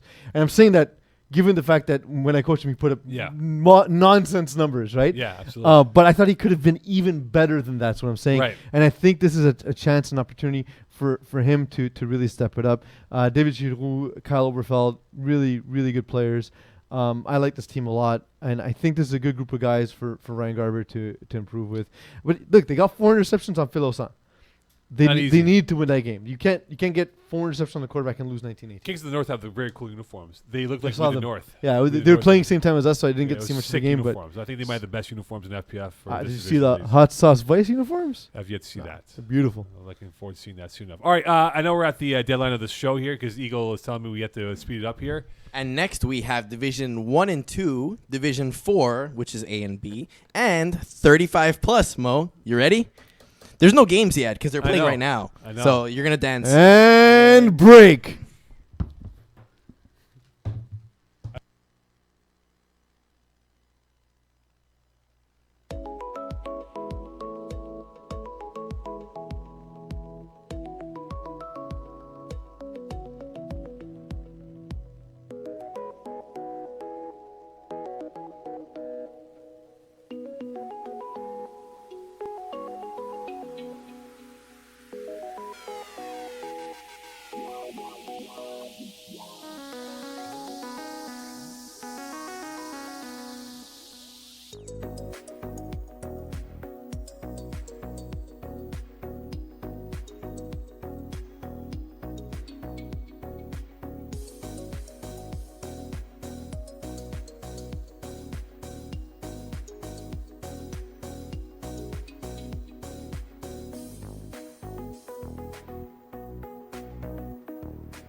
All right, welcome back. So we're going to Div 1 now, and I'm going to give you a stat that's going to blow your mind about who has a better offensive ranking than the other player. Blow it, Mo. Want it now or after? I want to know. I always want to know. Okay. So, Peeze, Della, Reeze, Peeze, Moe Khan, Eagle, and the Perch. I think this is probably the group that knows us best. Yeah, I know, but you never know, right? Because supposedly there's new people in every division. True. Every episode, someone's first episode. Like, there's this new team in Div 1, App Test 123. I mean, they may not know who we are, right? So, or App Test ABC, right? You should see who's on that roster. I'm amazing. Okay, so... Oh, yeah. It's the other Alex Dakla? No, it's me. It's the team/game we use for testing our app. Okay. So I'm on it, and I score a lot of touchdowns and a lot of interceptions and a lot of everything. Yeah, pretty good. I'm amazing. Okay, so you can't sit with us played DA's Finest on... Are you going to do the thing, Mo? Are you going to do the thing? Are you going to do the thing Mo does every season? Oh, is this the worst? Is this the worst finest team ever? It's definitely awful. Okay, so that's not the point. Okay, so... Because they're not a good team. All right. That's not a good point, Mo. You can't sit with us. Has Isaiah Lard, who subbed in for them, okay? So Isaiah Lard's offensive ranking is 80.8. Mm-hmm. So that got eliminated from the offensive list of Cap. You know who has a higher offensive ranking than Isaiah Lard? Take one guess. Terry Tam. 82.2. Yeah, I know, because I keep asking him to play on my teams, and he never fits my cap. How's that possible? Terry Tam has a higher... It's the division multiplier. That's crazy. Okay, so let's talk about this. Div 1. Finance get cracked by Alex Halawak-less quarterback, as he was not there. It was Vinny Galano, who got to the head of Kevin Wyeth and Keyshawn Thompson, who took an OC of 10 plays. And, they didn't have Pat Jerome, didn't have Guillaume Ward playing for them, so that might have been a big difference in terms of the outcome. But let's not forget, you can't sit with us to not have Alex Halawak, which is a huge loss for anyone trying to run an offense. I mean, okay, so but not that many teams have the ability to go to Vinny Galano as a backup quarterback. No, it's a luxury in Div 1. Yeah. It's not bad. It's not bad. It's fairly luxurious to have that type of attitude of that quarterback. But the 19 points allowed against against the Finest is pick 6 as well for you can't sit with us. So that probably was the difference in terms of the outcome of the scoreline. But you can't sit with us with the Alex Halawak onto that roster. Not to overreact here, but that looks like a very potent team. Sorry, what was that, Mo? You can't sit with us with an Alex Halawak on the roster. Yeah. It would be very potent. Yeah, because don't forget, this removes Vinny Galano as a receiver, right? So yeah, definitely. When he's back, this team will be absolutely stacked. So what is it though about the Finest that you think keeps seeing them in this kind of position, especially early in the season, past couple seasons, where they takes them a second to get going? They remind me of those boxers, the great ones who always look for that last fight, and they kind of struggle out there, and they always find that one last burst, and they always get that knockout. Oh my God, they found it themselves deep down to get that knockout punch. That's the exact same thing with this Finest team.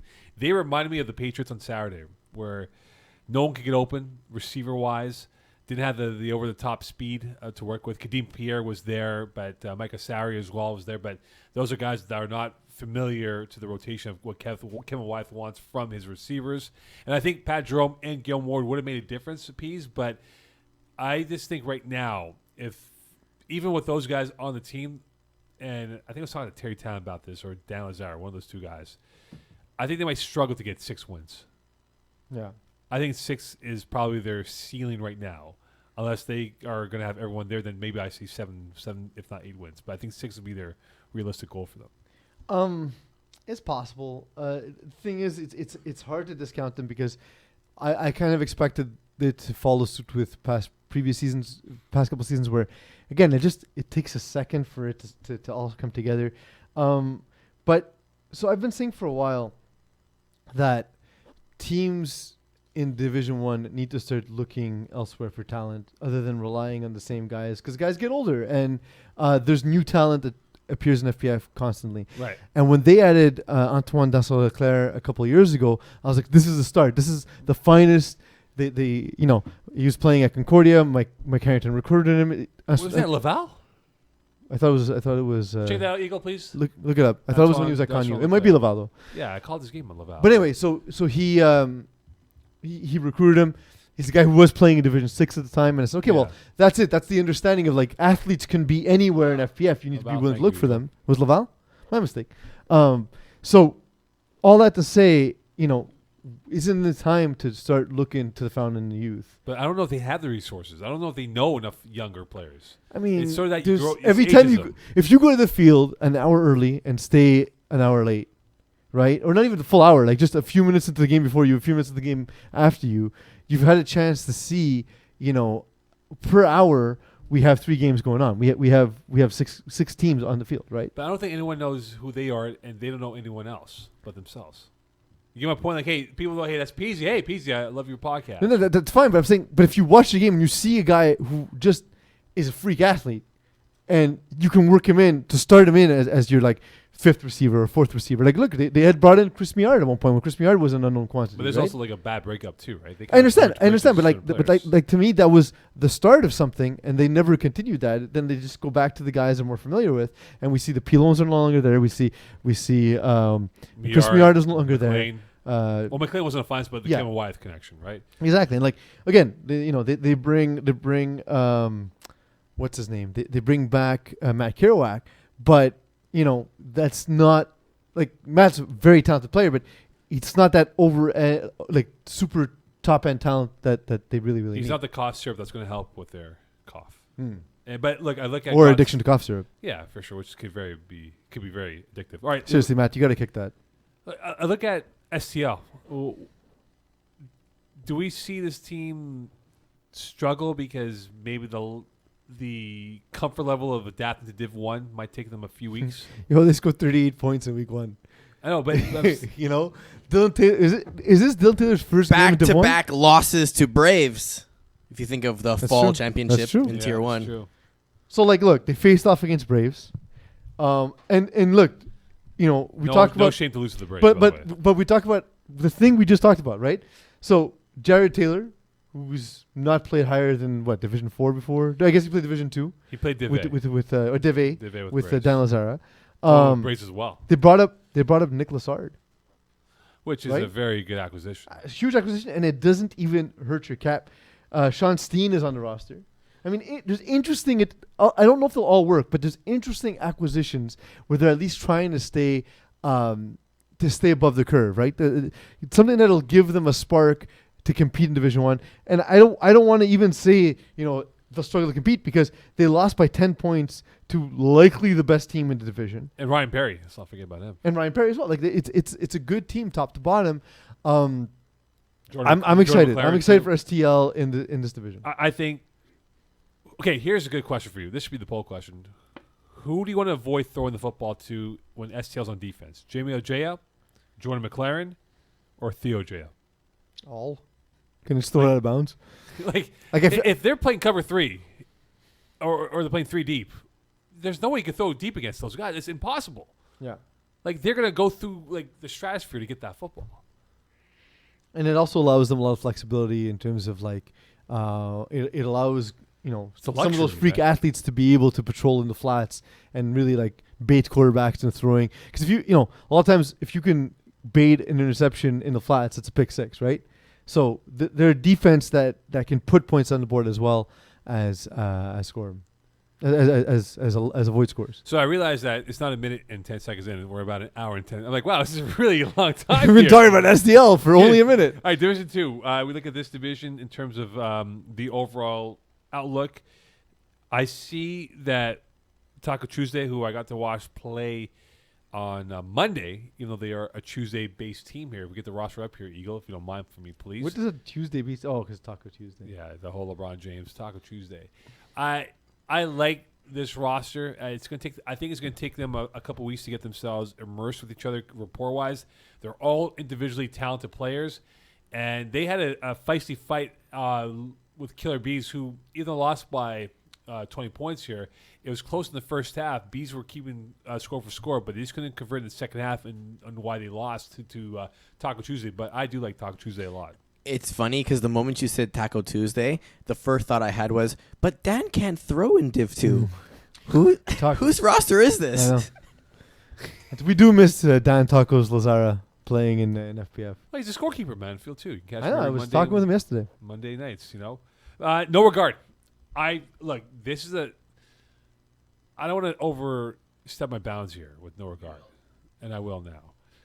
But this is probably a very mature team in terms of how they played. I mean, they played without Corey Pecker on the weekend. They beat Les Studs in a thriller in a one-score victory over Les Studs, who, by the way, had a 8-point lead on #NR.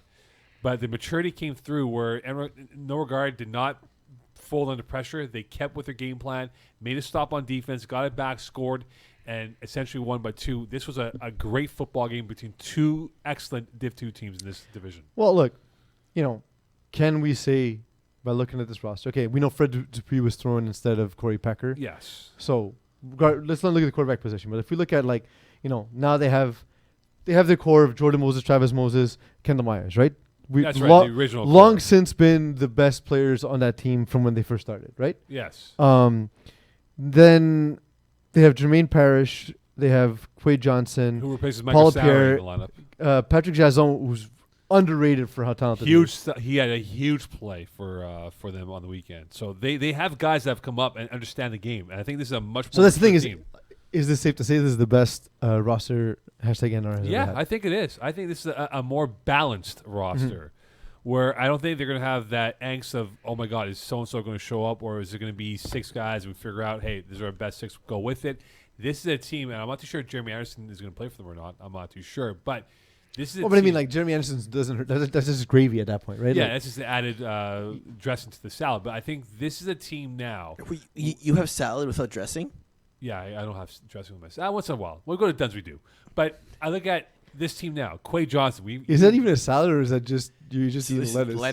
Lettuce with nice cucumbers. All right, Quay Johnson. Lettuce and Could it be like he's like olives in your salad? I'm a He's Greek like salad breadcrumbs guy, in your salad? No, or I like like Greek salad better. croutons? I don't like tomatoes, so I can't do Greek salad. Feta? I love A feta. little bit of feta in your salad? Oh my god. Again, I can only eat cheese once a week. My life is terrible now.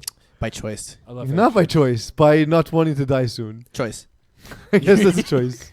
Look, But Eagles diabetes test coming up week 3 of the podcast. we'll do it before the You want some? Super Bowl. No. No. Quay Johnson. Another. Yeah, we'll do it before the Super Bowl because Yeah. last year after the dent you put in at the buffet at my house. That's best. Oh really? Eh? Yeah. Can we go through the list of what he did? Yeah, I'll bring that next week because I have the Tease list it at for home. next week. Quay Johnson, a great addition to this team, and I think he fortifies their back end, Yeah. and he played physical in the right way of Div 2 Well, football. Felix Laflamme, 3 catches, 52 yards and a touchdown. Yeah, For Felix Laflamme, that's a quiet day. yeah, it is. A very quiet day. So where's the weak link on this roster? There is none. There is I don't think there is a weak link. All right, we got a champion. We might, honestly, we might. And the thing is, the weak link is that Fred Dupree is not their quarterback, and they still won. And Fred Dupree is not a weak link because he's very talented as well, right? So, like, that's not so bad that you can call on a guy who's played Div 2 and been successful in Div 2 before. Like Div 2 might have one of those years where a quality team might not make the playoffs. Yeah. I have a question for you. Yes. Who does lightweight beat this season? And I've been on the Simon Dagenet bandwagon saying Terror he's squad. improved. By the way, Simon Dagenet, I think, is about 300 yards away from being number 3 all-time passing. Yeah. He still holds the interception record as well. Yes. Although I'm catching up fast. Look, and by the way, whoever did that game screwed up on the stats. I'll find out who did that. Okay. Because- But just they got smoked by bad boys. The team, I think the team without Simon either fit, because Simon's quarterback cap forces them to play Division 2, but the team cap allowed them to fit, and I believe is either Division 4B or 5A. Let me check this. Look, I mean, look, if you take away, if you didn't tell me which division they were playing lightweight, and you said this is the roster: Corey Kennedy, Justin Lerner, Simon Dagenet. It's a good. They could It's play a good Div roster. 3, not 4. Not 4, okay. If we go back to the roster, if you just told me Mo, this Okay, is the but roster, but remove Simon though. Like I'm saying, Yeah. if you remove Simon, what's the? You probably Be 4A? It's close. 4B? It's close. Yeah. By the way, Mo, you're kind of sort of right. So he is 230 yards away from third place, Marco Yes. Maffiotra, and then he is touchdowns currently close, no? he's 560 yards away from second place. That's right. Which he'll That get. would be Ryan Kastner. Yeah, which he'll And get. he's He'll get both of 20,000 those. yards away from Kevin Wyeth. which he'll get in 30 years. Okay, so I look at this roster and That's funny. Eddie Lee included. This is a good team that might need again, a few weeks to get themselves acclimatized. But I'm not saying they're going to win 7 games here, but they might win 4 or 5. What are the 4 games? Terror Squad, Okay, Killer Bees, maybe. No Cap, who's on that roster, if you don't mind checking that That's out. that. So no cap. So Jimmy Lee Janvier might be in a little over his head, but So that's 3 wins right there. A, the dude's got a rocket. B, the team is stacked. Jean-Guy Rappel, former Concordia running back. Boy, Edouard Valmé is there. Jean-Guy Rimpel's there. Cassie Lozon. Cassie Lozon, exactly. Like, Like, that's a good team, man. I'll give Simo the win. Can I see the roster again for Simo's schedule, Eagles? Lightweight. You're welcome. Don't forget Justin Blanchard on this roster. Schedule, please, Eagle. Okay, so I have them at 3 wins. Terror Squad, Killer Bees, No Cap, and... But they're going to lose one of those 3 games, right? No, I think they win those games. And BYOB... You don't think they have a slip-up in a game they should win? No, I think those are games I think they will win. BYOB is another win for them. No, I don't think so. BYOB is going to smoke them. It's not even be close. What about BYOB is much stronger than Lightweight is. Underachievers 2.0. Who's on Underachievers? Eagle? Oh, yeah. Well, okay, but they have Dylan Taylor. Yeah, Dylan Taylor. Like, it's not a super strong team. McLaren. But, yeah, it's Dylan Taylor. I think this is competitive. Yeah. I think it's competitive. I think it's a tie. So you're saying, what, 3-6-1? 4-5-1? Yeah, 3-6-1. Yeah, I'll go 3-6-1, and they'll be bounced in week 9 of the season, and their playoff hopes will be extinguished. So I know that apparently Simo's added some players too. So we'll see if that improves the team. But team as constituted right now, I don't see it. I think even the games they have a chance 35 of minutes winning. in? We're almost halfway. Let's do 35 plus next. Okay, I think it's 35 minutes in. So, Mo, when you're on the radio, how does the producer talk to you and doesn't interrupt the entire show? Because I have a clock on my screen. Like that? Not Like the one that. that's right in front of you? Not like that. It's a different clock, actually. So time is different. It's a different clock. Yeah, Do you- It's not a regular clock. Do you guys have IBF? No, we have... I forget what we have. Anyway, the point is do you have in-ear communication though from? Yeah, we do, yeah. Okay, so IBF. Yeah. That's how. Okay. So when I do this, you should be able to hear what I say, and you can continue to talk. Sure, absolutely. So we have. See, this is when you're supposed to be talking. I'm waiting for you to finish your point. I don't want to talk over you. We do 35 plus for about 5-10 minutes, and then go to How many minutes do we have now? We're 19 minutes into this show, no? Exactly. So we have another 11 minutes to talk Div 2, no? Yeah. All right, so He's we'll go right. 35 plus then. I was talking Div 2, man. We're getting revved up about Div 2 and stuff. We're getting revved See- up. But for more Div 2 talk, tune in next week to Calling the Audible. Same calling time, same calling channel. Okay, See, I don't know why I mute myself on the board because I can still talk to him on when everyone else can hear us argue pretty Yeah. much. Because it's the same. He just 'cause doesn't say anything. our production meetings are live. yeah. Like, we make adjustments on the The fly. worst is, like, Mo you got here, what, 3 hours before the show? About 2.5. I got here about an hour and 50 minutes before the show. Eagle got here like 40 minutes before the show. Like, we were all here. We could have definitely had a production meeting. But instead, like, I was watching Netflix. Mo was doing some shit. I was doing Eagle stuff. was, like, doing something Take out my that notepad. had to do with exercising. Take my notepad. That's what I did. My notepad. This is what I do. Okay, so 35 plus. 10 minutes to go. All right, boys. The first ever time we discussed a complimentary division on Calling the Audible. So can we criticize them, or we're not Yeah, allowed to criticize? They're old. They can't even watch the show. They don't know how computers work. They're in bed by like 8 o'clock. They don't know how to stream us. They don't know where to find us. They don't know what computers are. So we're going off a presumption because they're playing their games as we preview their season. So in reality, But they have games played. No, they don't. no nothing. They have not played yet. This is their week 1. This is their first day. So what do we expect from 35 plus? Well, first I off, clicked on co-ed. That's I pressed the wrong button. there's 3 different divisions of 35 plus. So you have Division 1, which has OAS, Monster, and MTL Spitfire. You have Division 2, which is Old Age Outlaws, Grumpy Old X-Men, and Pacemakers. All great names, by the way. Mm-hmm. And then we have the KTFL Draft Division, which contains Polvige, FPF, JMJ, and Pizzazz. Ooh, I like that one already. So that's what I know about 35 plus. What do you know, Peeze? I'm saying the names from the regular division much stronger than KTFL. KTFL, you need to inject some steroids into your creativity. But that's pretty good. Or get a little FPF into yourself. Or okay, so look, we know a few familiar names. Carmen Police playing in 35 plus. Nimrod. What? Gymnasty. I don't know who that is. Nimrod. You know who Nimrod is? I don't know who that is. Are you kidding me? No, can't Are you be serious? mentioned. Can't be mentioned on the podcast. Can't be mentioned on the podcast. Are you serious? Can't mention his name? Yeah, can't okay, mention. but there's a lot of familiar faces playing 35 plus guys. If you think you know what Petty is, you don't know what Petty is. Trust me, I know. I know what Petty is. All right, so what do we expect now in terms of this whole layout of Division 1, Division 2? Now, Eagle, if you can just clarify for those who are seeing 35 plus for the first time, the Division 1, Division 2, what is the layout in terms of the playoff aspirations for these teams? I believe 1 makes it to finals, and then 2 versus 3. Hold on. So here we go. I'm literally reading this for the first time. So all 10, and then he puts 11 in brackets. Good job, Rob. Teams qualify for postseason. 4 from Tier 1, 3 from... This is clearly not correct, because there's not Tier 1 and Tier 2. So whoever wrote this needs to be shot. Nicely. How do you shoot them with kindness? No, like rubber bullets or something. All right, so I'm trying to understand. So they take the top tier teams from the 3 divisions and they put them in one playoff bowl. Is that what it is? You want to call Simon and find out? Yeah, please. Okay, Let's do it. Thank you. Yeah, get him on the phone. Yeah, that's why we have callers. This is the preview show. Yeah, I'm still a little bit confused by this 35 plus thing. I'm trying to understand the whole nuances of this league and how it plays out here. Simon Dash will be called.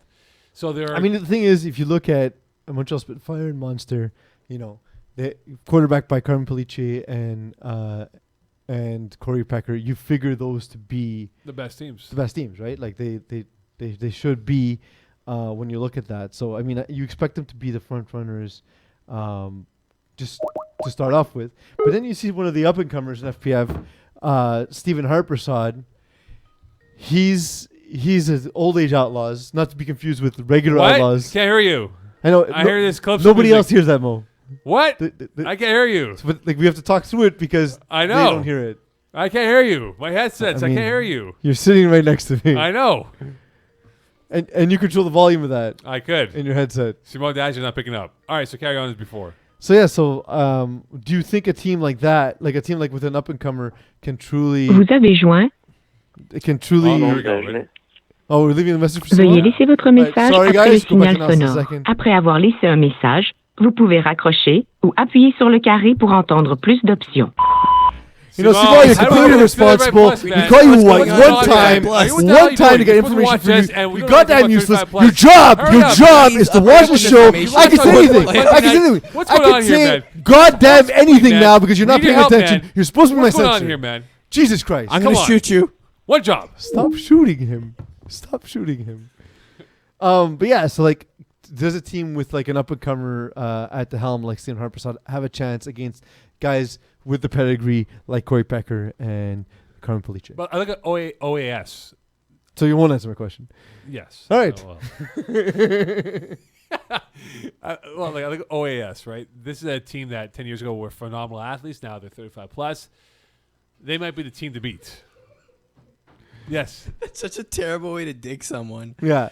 Years ago, you were good. Now you're old. But it is Corey Pecker throwing, not Kevin Wise, right? From my understanding. But this roster is still like really good. Yeah, there's some guys who are still like this is a Div 4 roster easily. Well, probably more so, but yeah. Because of the ratings, it won't be Div 4. Exactly, but let's say today or whatever. I mean, but yeah, this might be the team to beat in the Division 1 aspect of the 35 plus. Is Andrew Bleving still a garage door? Fridge. Jesus. No, fridge is too small, dude. He's a garage door. He's that. You are what you eat. In our so Skyrise. he's clearly a truck. In our Skyrise studio. Like he eats a truck. Yeah, like, he must have eaten like trucks. Eagle is like one half of his chest. He has a full Tonka diet.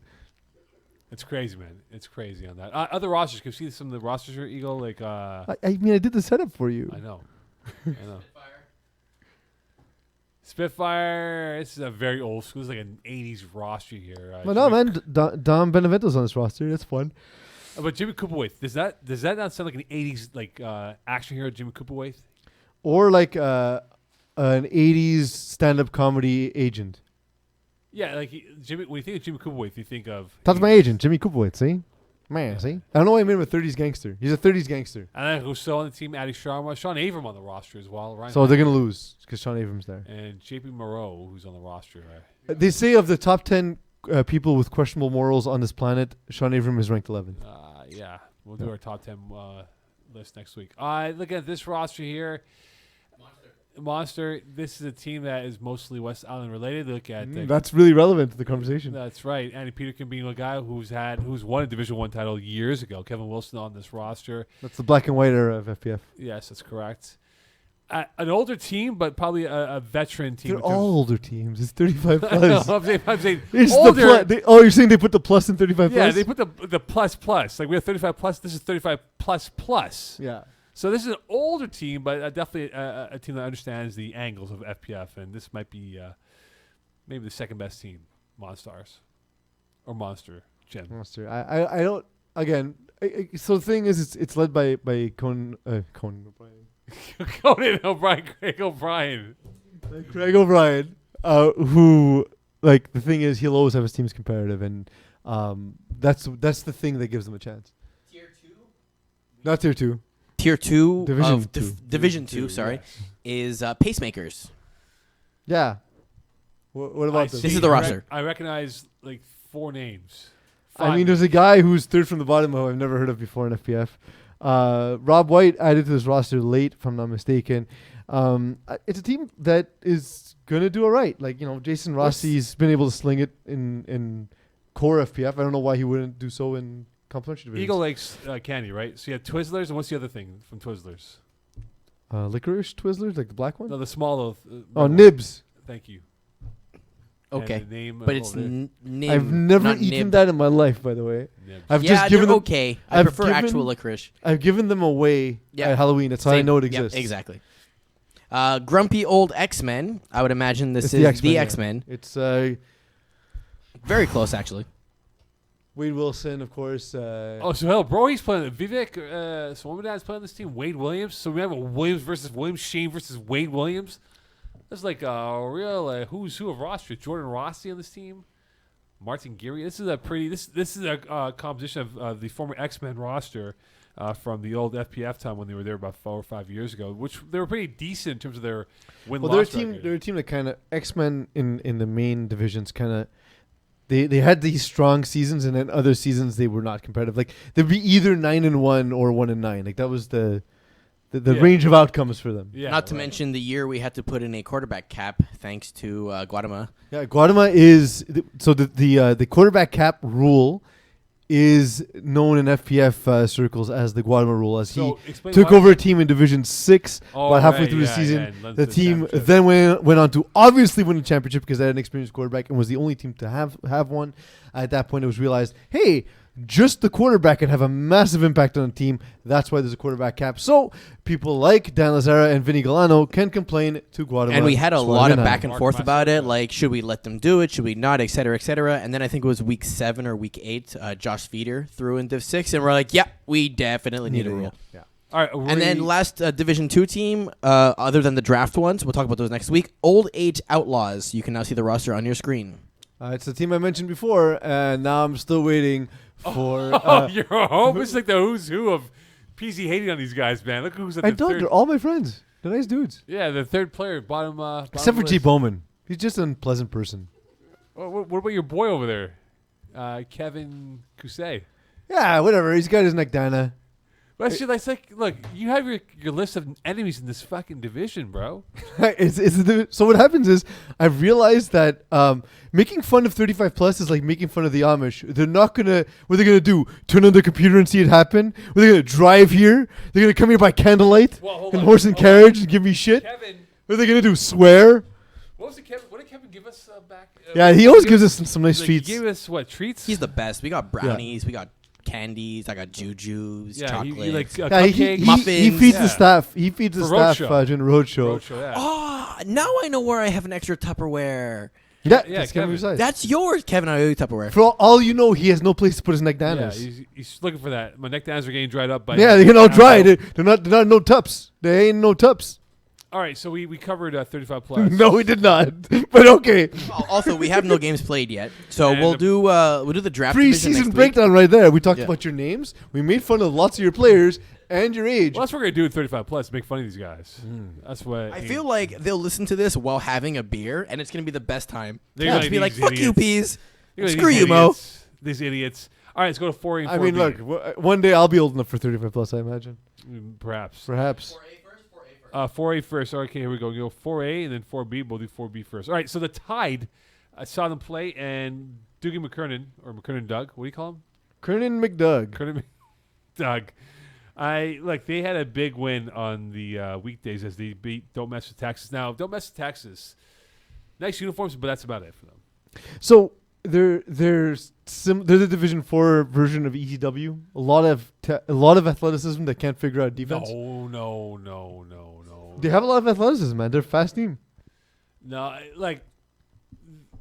their biggest problem is, I hate to say it, but nice guy, is Fred Millette at quarterback. Sometimes he makes these head-scratching throws. You're like, what the bleep is he doing? The biggest issue with Fred Millette is predictability. And it's better than it's been, but he doesn't adjust. So if you've seen him drive down the field twice, you've seen his entire playbook, and he doesn't call any adjustments as the game goes on. And so the better defenses will know how to handle that by the end of the game, and that's usually what costs them. Curtis McDoug had a good game though. He's good, man. He's a talented quarterback. He really is. But what makes him more lethal is that if he's running with conviction, this tough to just sack him because he just avoids everyone, and this his ability to buy time, get the ball down the field. He's a Pittsburgh Steelers fan. Is right? he? I thought he's an Eagles fan. No, he's a Steelers fan. He just has the disposition of an I Eagles fan. think Semi begs the Eagles fan. Perhaps. Yeah. But he's who had laser eye surgery, so he's not going to be available for the first 2 weeks. That sounds like a really bad excuse. Sorry, Just let it hit you in the face. Sorry, I can't pay for dinner. Laser eye surgery. But the thing is, he's a Steelers fan, and he reminds me of the on-field Ben Roethlisberger, not off-field obviously because he's not a terrible criminal that I know of. He might be, but the thing is that Curtin McDoug, he buys time. My favorite thing about him is he's past the line of scrimmage by 15 yards and pump fakes, and it works every time. Yeah, because guys, oh wait, he's going to throw the football, and then he just keeps on running right by them for an extra 5 to 7. But Chris Pinsonneau has been his number one for a long time and being rewarded as such. I might put them in that group of teams that can make a deep playoff run. I think so too. It's the benefit of having a group of guys just work together for a long time. Guys like Brett Calendar and William Hurst and Andrew Ledoux. These guys have been there since day one, back in the TCO days. Do we have that clip from Brett Calendar? What clip? We don't know. Probably not. Yes, I know exactly what you mean. Thank you. Oh, I think we do have the clip actually. Can we play that clip, It's please? in our soundboard, no? Yeah, please. Thank you very much. Thank you. Thank you. Can you use that during the show, please? Like those funny laughs, please? Yeah, so what you do is... Which one was that one? He's flustered. Who was that? Who said that?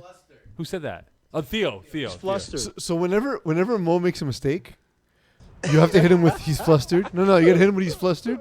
And whenever Mo is actually funny, you got to give him the Brett Calendar laugh. There you go. You're going to get more flustered than Brett Calendar Let's laughs, go. I believe. We got He's Theo. flustered. And then He's the last flustered. one. He's flustered. The last one. He's flustered. Jermaine. He's flustered. What's the Jermaine one? He's flustered. That's like when you knock it out of the park, Mo. Like when a joke's so funny, it's not even Brett Calendar funny.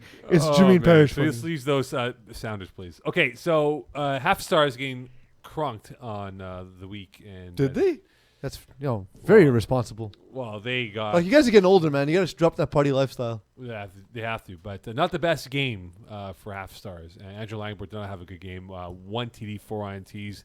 From those who I spoke to who were watching this game, said, "Boy, he looked like he was half a step slow in this whole game." And Half a star slow, so to speak. perhaps, but look, when you got a guy like Kevin Shmuda, you're playing LVF, a very good team that I've always admired and I've always been a big fan of, as you guys know very well. Sean LaFontaine, my homeboy. But you look at this team right now, LVF and Half Stars. Again, same thing. It wouldn't surprise me to see both these teams really go deep diving in the playoffs and go far. Yeah, I look. I like Hepastars a lot.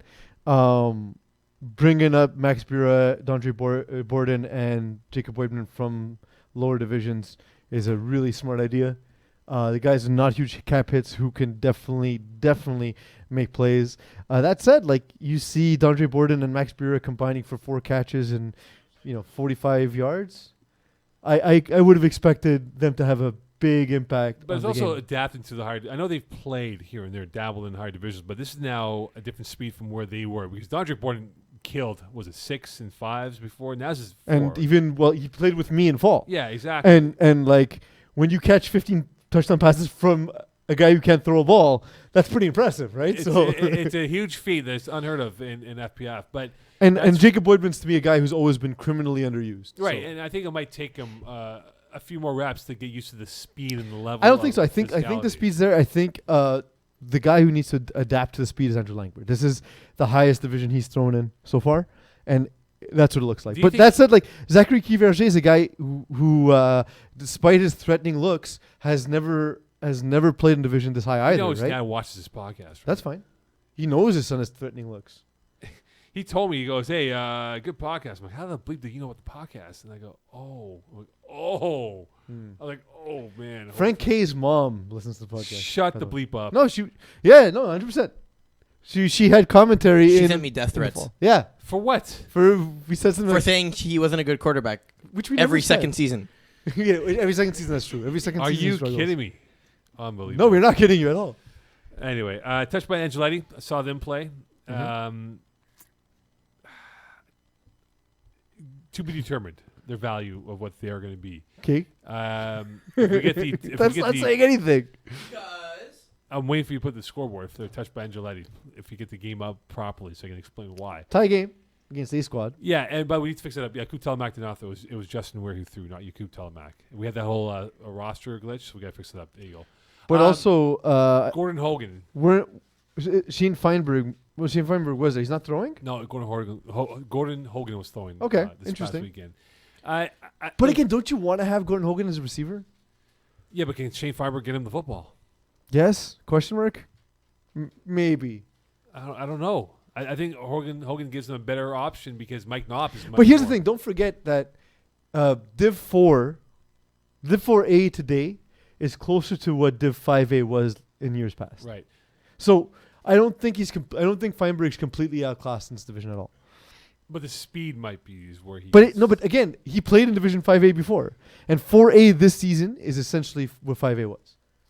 So you're saying you're saying that it's jumped the division then? Because the caps were reduced by 10 points, Eagle, and quarterbacks have been progressed upward because everyone's got experience Supply and now. demand, yeah. So, like for example, I can't throw in Division 6 anymore, right? Right. I can only throw in 5. So if I'm throwing in the second team, I'm throwing in Division 4 and 5, right? Right. But that's the case for not just me, but the bulk of FPF. Right. Which is why Simo's now in Division 2, which is why this team is now in Division 4. And sooner than later, Simone will be Division 1, and he can retire saying I'm a Div 1 quarterback. He will never retire. All right, so Eagle, if you don't mind, sidebar, if you can fix up the Yakub Telemac, that's the Weir quarterback, and Matthew Peacock was the Rick Cummins stats, please. Thank you. That's very complicated. There's a way to send us these changes. I right? could, but I'm telling you right now live on I'm air. going to forget. I know you will not forget. Just fill in the paperwork and we'll take care of it. All right, perfect. Bureaucratic geeks. Yeah, we are. Other teams that caught your attention from Division 4A in terms of the quality. Keep talking because the internet's very slow. It is. Look, I see Chalk Thunder. Le Prince de Rêve Sud had a good victory for themselves. Pleasant Sud's an interesting team. They're a wild card. Yeah, like so. The thing is, you know the Vienne brothers as well as anybody else in this league, right? Like they're kind of FPF royalty at this point. They've been around that long, but the thing is, they're a team that's very talented and has the experience to do well. They seem to go back to shooting phase this year. That's the addition of the cap room now. Moving up a division allows them to have flexibility, and 7 touchdowns, 1 interception first game. I think that's the best version of this roster because if you can have Marc-Antoine Vienne as a snapper rather than as a quarterback, that's the best version of this team. How did Outlaws lose this game? Look at their roster. Yeah, but I watched this game. Outlaws, I think the addition of the certain guys trying to feel themselves into the system is adapting. I mean, GM Clarethris is on this roster. Not saying he was a downfall, but him trying to get himself used to what this team embodies. But I just think they didn't have a good game. They were just sloppy coming out of the gates. They were slow. Didn't react as quickly as they wanted to. Like, they were down by 2 scores in the first half, and they just could never recover. And I know you ask, Eagle, how could they lose this football game? It was the simple fact that they had a slow start out of the gates, and it cost them early in the matchup. Well, and the thing is, like, Stephen Harpersad is one of the most talented quarterbacks in the middle divisions. But that said, he's also a guy who needs stops from his defense. Like, you allow 45 points, it's going to be hard. The way he calls the game, it's going to be hard for him to keep up because he's not a quick strike quarterback. No. He's a very methodical quarterback. So, like, you go into you end the first half down 26-13. That's not his game. I'm a little bit worried, though, because Outlaws have made a few finals in a row, have they not? Yes. And if they don't make the finals, that means we get no cookies or muffins from Kevin Kusai. That's true. So true. we got to rig this so they get to the finals, and we have them playing once again. Mad Bears, a team that we know very well. They weren't happy with us last year scorekeeping, and Eagle get the roster up. Yeah, but nobody likes scorekeepers. No, Kevin Kusai likes me. Yeah, but, like, real people. Like who? Like humans that don't wear bandanas. And football pants. Yeah. North Shore. Mad Bears, all familiar faces coming back to this team here. They've had some deep playoff runs. Mm-hmm. And I look at this division, this might be the right fit for them, but for them, they have to get off to a better start. They got off to an awful start on Monday, losing, watching that game a bit here at Hebert. They have to put together a run of wins. They have Don't Mess with Texas coming up. Sebastian Thibault, we see him be a two-way player on both sides of the football, and it will all go through him if he's going to be the difference maker for this team. Yeah, so... Sorry? 6 sacks by Hensley Anderson. 6 sacks So in this game. when you're going to speak, Eagle, feel free to use a microphone. Yeah. I know it's our first episode, but it's just easier if you use a microphone. I just figured someone was going to notice it, and I wouldn't have to say it. Oh, when Mo was absolutely, going to but say, since you've noticed Sebastian it, Thibault, see how much and then time, he see how much time stops. you could have saved if you just But spoke into go, microphone? scroll back up, please. Go back up to the top. So this team, I believe this was the game where Mike Roy had 5 guys. I think. Like a 6, burger? yeah, because what happened was they wanted to add a guy. I said, guys, if he's not on the roster, you already played the game. If the guy's on the roster, you add him now. It's a forfeit by league rules. So they played with 5 for the first 5 minutes of the game. So they're okay. What do you mean? I don't understand. I don't understand that rule. What are you talking The about? league rule, right, is if you have a roster, you submit, hey, I have 5 guys playing right now, and then Moe Khan's walking by field 2, hey, Moe, you want to come play for Is the it team? is it quarter? Is As it, the game The started. game started, yeah. The game started, then you can't do it. Yeah. wait, do is it it. first half? Doesn't matter anymore. Doesn't matter. We changed that. Change the rule. Why? It's so stupid. Because if you show up at minute 40 and you're on the roster, you can play. Yeah. Beforehand, if you got to halftime, you That's couldn't. It was the It's Pat a dumb Jerome rule. rule. Because Pat Jerome... No, it's because someone showed up at, like after halftime because they got stuck in traffic or whatever, and we told him you couldn't get on the field, and he was like, "Oh, what the hell? I drove here for nothing." And we're like, "Yeah, that kind of makes the Pat sense." Jerome rule. If you're, it's not like someone gets hurt in the first half and you try and grab someone off the street saying, "I need you to fill." Yeah, but what's the problem with that? That you stack your roster Yeah. midway But through the game but there's a because cap, you're so getting you killed. can't stack your you can't stack your No, roster. but if you're... That's a nonsense rule. Sorry, that's dumb. It's been in existence for about 3-4 years now. No, it used to be second half. Yeah, you used no, to. no, it used to be second half, but then they changed them, saying that the rule because Pat Jerome... Yeah, came sorry, I one don't agree time. because we have a cap that already is the rule in place to make sure you don't stack your roster. Ask the So if president. you don't violate the cap, I don't see the issue. It's a dumb rule. Sorry, FPF, you screwed up. Oh, Mike Roy's team still You're won, flustered, Eagle. Flustered. Flustered. He's flustered. So a lot of that has to do with how Sebastian Thibault plays. He scrambles behind the line of scrimmage forever, and when he can't run, it kind of gets in his head. Like a lot of scrambling quarterbacks suffer from this. When they can't run early, they feel like, oh man, I can't run, and it gets to them.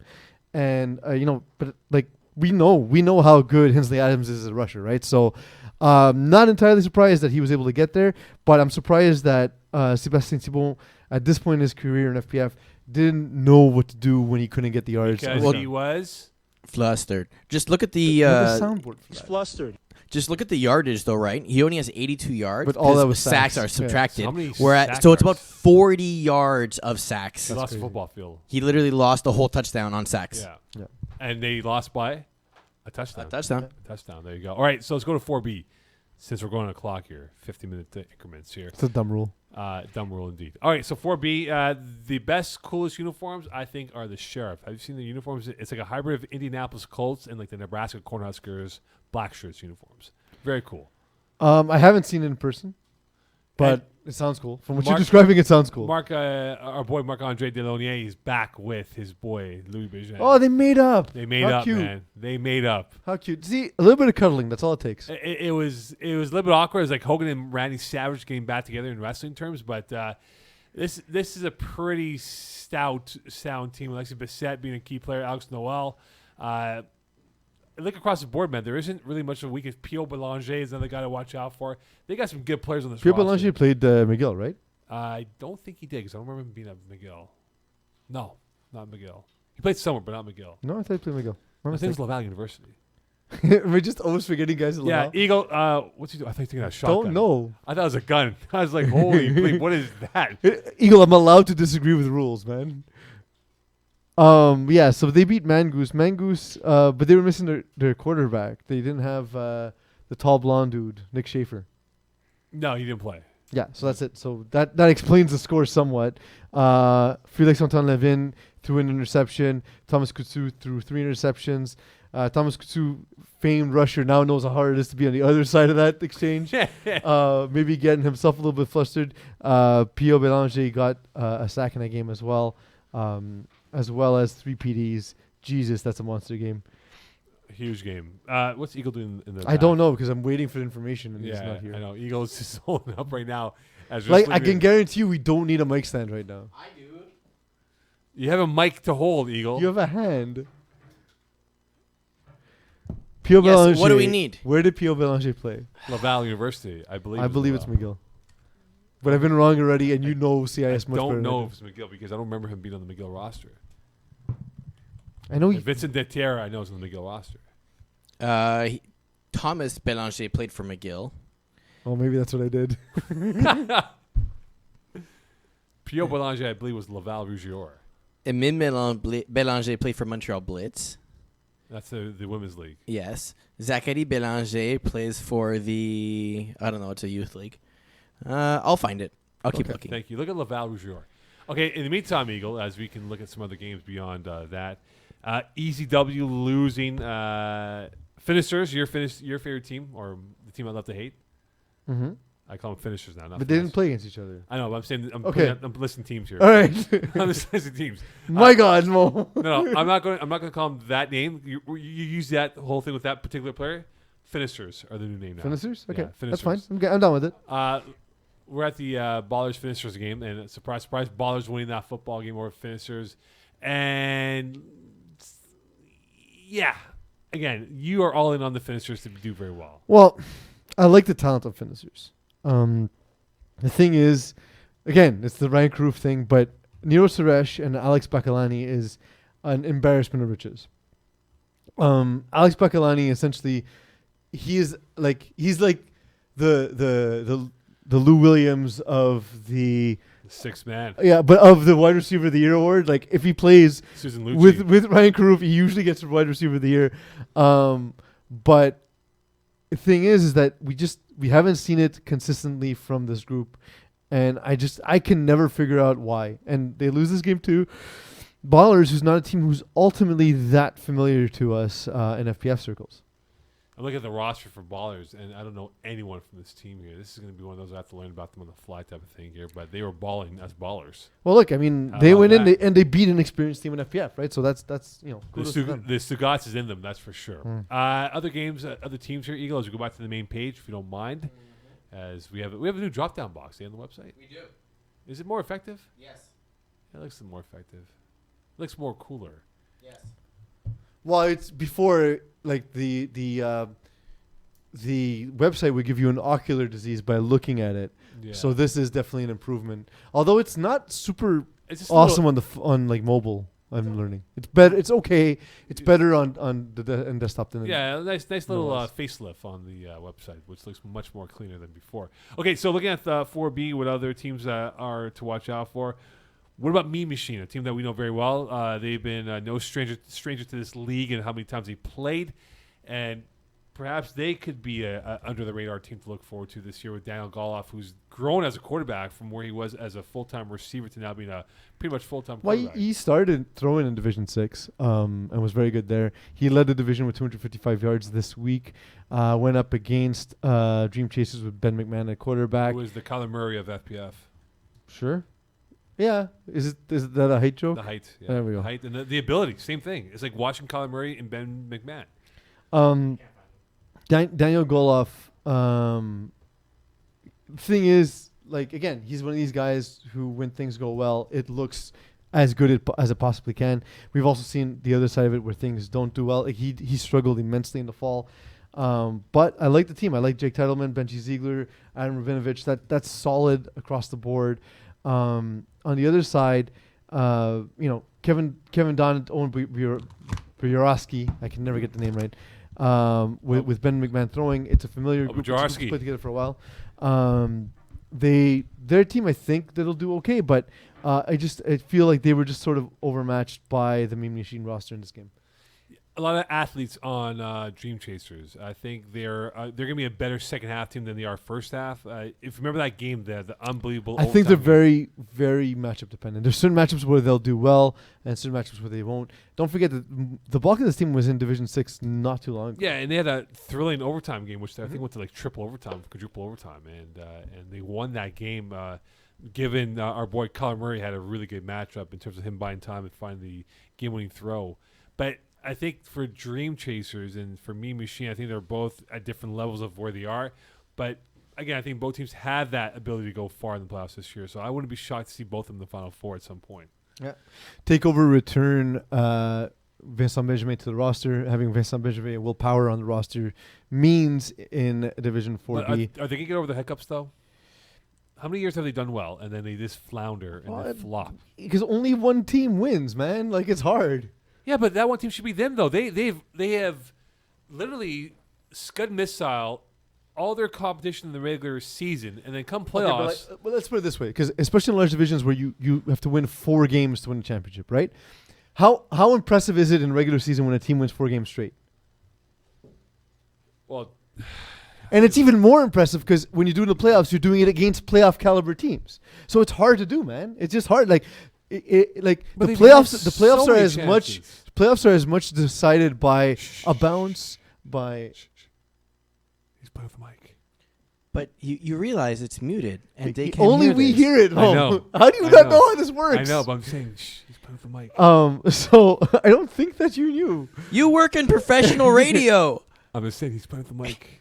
So the thing is, like at some point, they'll get their shot, but like the playoffs is as much about getting a bounce to go your way, getting a call to go your way, as well as talent, because the talent isn't the issue for them. Eagle, can you just put the quarterback stats up for the week 1 for 4B, please? I want to see. For all of 4B, I hope that's been processed. Let me just check. It should be processed. It shouldn't be processed. Is that what you just said? I pressed synced last night, so. That's not how it works. I don't care. Okay, here you go. All right, can you go to yards, please? Yeah. They were synced like before midnight, though, or like shortly after midnight. So yeah, it should be fine. It should be fine. It should be okay. Yeah. This is a really good quarterback division. Yep. This is a really good quarterback. I'm actually surprised by how many talented quarterbacks there are. I was surprised, by the way, lining up against Danny Demore in Div 4, and I was like, the hell is this? Why is he thrown in the same division? It's not fair to anyone out there. I was so mad. Like Mike Adana, you got UP's up in that bracket. Ben Lawler's a solid quarterback. Well, with the way I played, I don't deserve to be in that conversation. Well, whatever. You're in that. You're top 5, man. You're number 5. That's pretty impressive. Yeah, but that's just yards. I do yards. I don't do touchdowns. We got to the 1 yard line on 4 drives and scored once. Hold on. Can you go to percentage completion, please? I want to see. I think Peeze is like number 2 in that list, 68%. I think, yeah. I'm up there. Yeah, see, Peeze, man, you're top 5, brother. I'm the most infuriating quarterback to play with. Stugats is in you, Steve. Because I will move the ball, I will complete passes, but I'll turn the ball over and sometimes not score. I think this will be a tough award to win, the quarterback of the year. It's an interesting pool. It's definitely an interesting pool. It's guys who went up to Div 3 in some cases and struggled. Guys who moving up from Div 5. Guys who did well in Div 4 in the past. It's definitely like one of those Casablanca divisions where guys are sort of passing through. No one in this audience is going to understand a movie reference from the year 1942? 46. Color wasn't invented. By them. Color wasn't invented, which is why I like the movie being colorblind. It's one of my favorite movies because I can finally see all the colors. None of them. Oh, man. Anyway, I think 4B is going to be a fun division to cover. The quarterback angles. If you go back, Eagle, quickly, before we get to the next division as we close off this hour, there will be some quarterbacks who I recognize on that list, university quarterbacks, which we'll talk about. But this is going to be a really intriguing division. I think quarterback play will be the I know it's always a key factor, but I think this will be a real determination. Ben Lawler? Jesus. It's unreal. Jesus. Okay. Ryan Caruso in that. Anyway, we'll talk more about this in the coming weeks here. So we're at the end of this hour. Coming up in hour number 3. We got Division 5, A and B, and Co-ed 1 and 2. And if we want to talk about women, we can talk about women. In the women's league. Or women. I mean, I hear your sister's a sweetheart. Moe Khan. Break!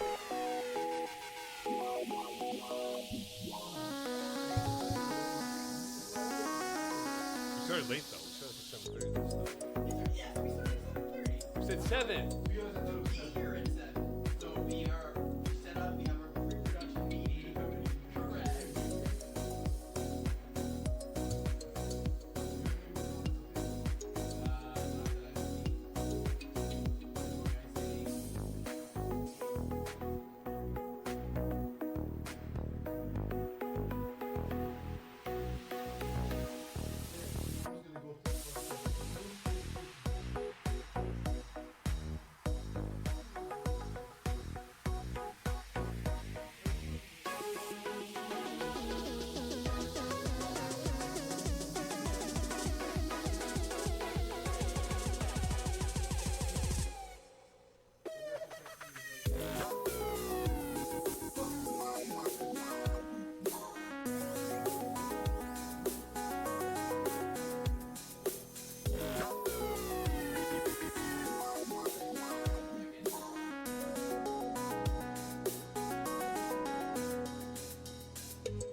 So you know him.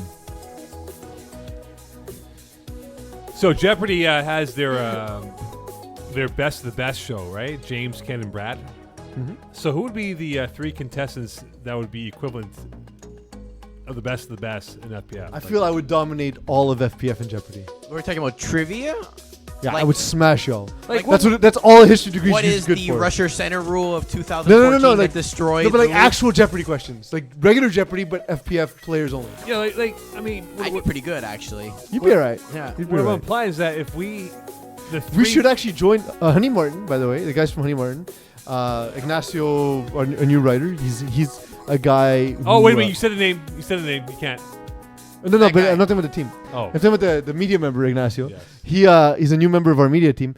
They're a group of guys who go to Honey Martin and they do trivia nights once in a while. So we should hit On it up. Sherbrooke Street Yeah, absolutely. in my hood.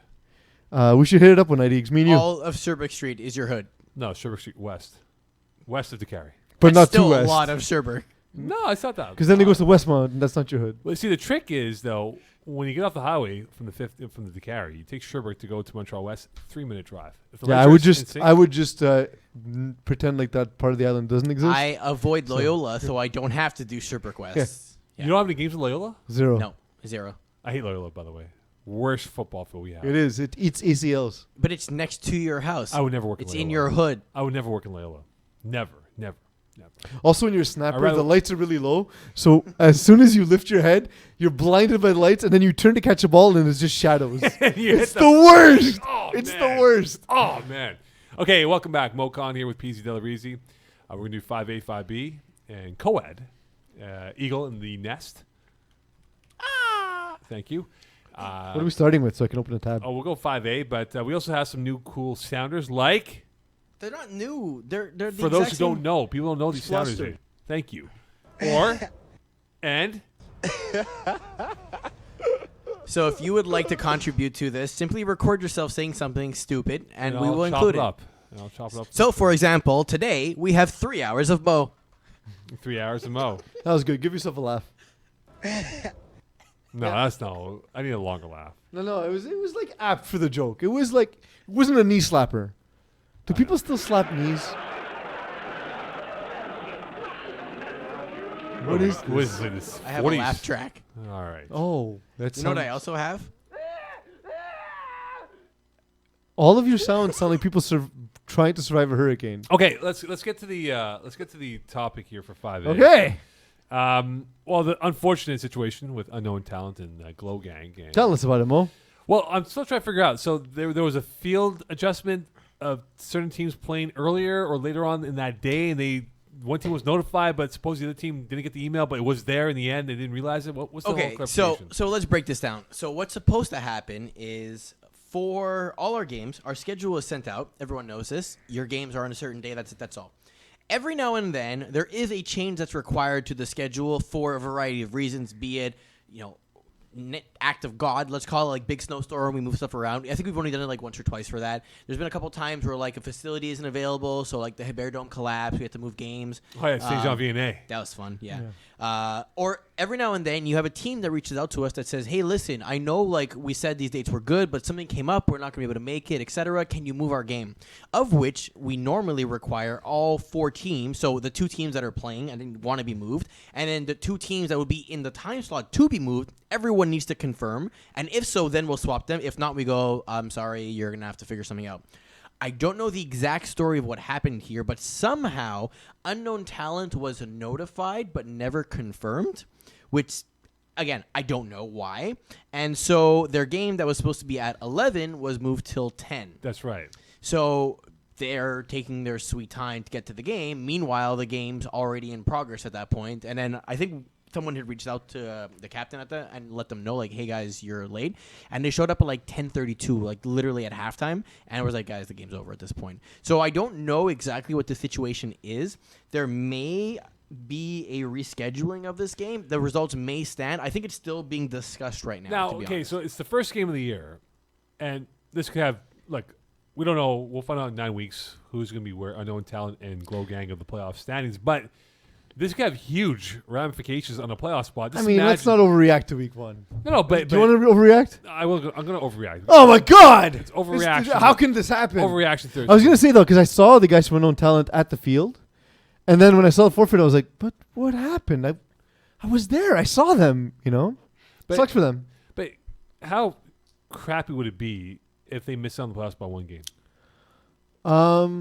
Relatively crappy, although it means you lost a bunch of other games. Because like 8 out of 12 make it per conference. You expect both Unknown Talent and Glow Gang to be in the top 8 anyway, I imagine, right? Right. So potentially moot point, probably moot point. Eagle, give it odds. I think we're just going to reschedule the game. I don't know.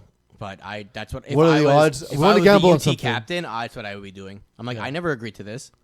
That's true. Please So like, by the way, wink, wink, Alessandro, if you're paying attention, maybe that's your Is approach. it Barzoni the captain? Me, bro. You serious? That's exactly what he said at the time. Oh, bro. You serious? He must have been pissed off about that one.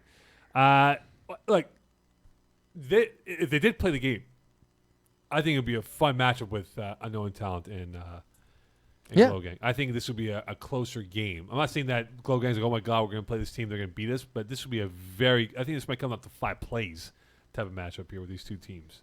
And I believe, I know Desjardins throwing for Glow Gang? Because I know he committed to I Laval would- University. I would We imagine. can't really tell, but I would imagine so. Yeah. Right. So if he did, then that'd be fun. Okay, Ranchers. He's got such a rocket, dude. Yeah, the kid's He's got the smart. goods. He's legit good, man. He's sick. All right, Ranchers. I look at this team here, and I believe they were on my field. Can you check the schedule for me, Eagle, if you don't mind? Thank you very much. Yeah, they played Brotherhood on my field. So Brotherhood now, this was a funny game because Saad Majid and his brother, This is the same Brotherhood, but different. different Brotherhood Light, okay?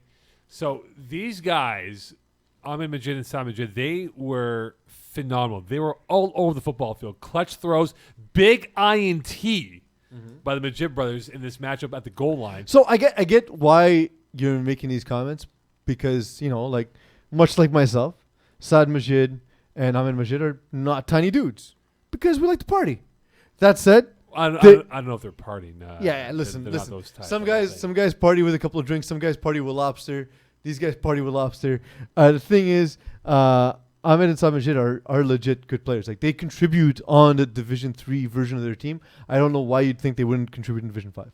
But for Majid to get that INT at the goal line, like, he looked like a linebacker dropping into the coverage and bam, picking that football, and the way he went down the sidelines for 5 yards.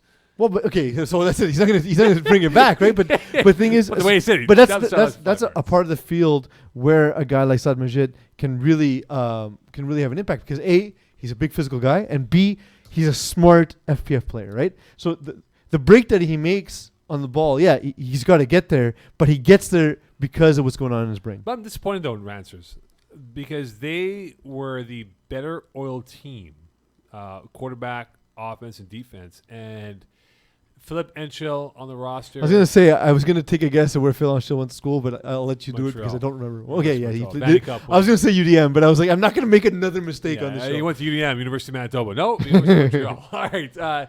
And recorded the on team too. They should have torched their secondary at times. And for whatever reason, Jeremy Ledoux did not have that in him, and he just didn't look good. He was off the entire game. And the way it played out, Kwesi Gordon-Mall, he really stepped up to the plate. Timely runs, made some clutch throws in the second half, and this way he spread the ball to 4 different receivers for touchdowns. It showed a lot of character for Brotherhood Light to come away with a victory over a very good Rancers roster. Yeah, Kwesi Gordon-Mall is a ridiculous athlete, as we know, right? But he's actually a guy who's drastically improved at the quarterback position. He's not running anymore. Sorry? He's not running as much. Well, that's it. He's learning to actually make the reads and such. And when he needs to run, when he needs to buy time, he can. And that just makes him even more dangerous. And it doesn't surprise me because, again, I like this Brotherhood roster for this division more so than I like the Div 3 version.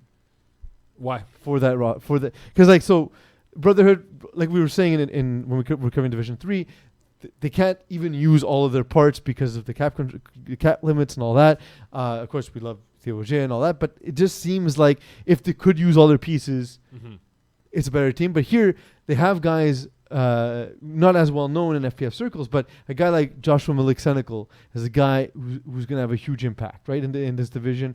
Kwesi Gordon-Mall, as a defender in this division, is nasty. Nick Senecal is going to be a beast. And Jeremy Ronson's every team has that guy who can use him at various positions, and Jeremy Ronson's that guy for this team. The best was, and unfortunately I didn't see it to the end, so they're doing the handshake line with these two teams, and I believe Ronson called one of the players the P word.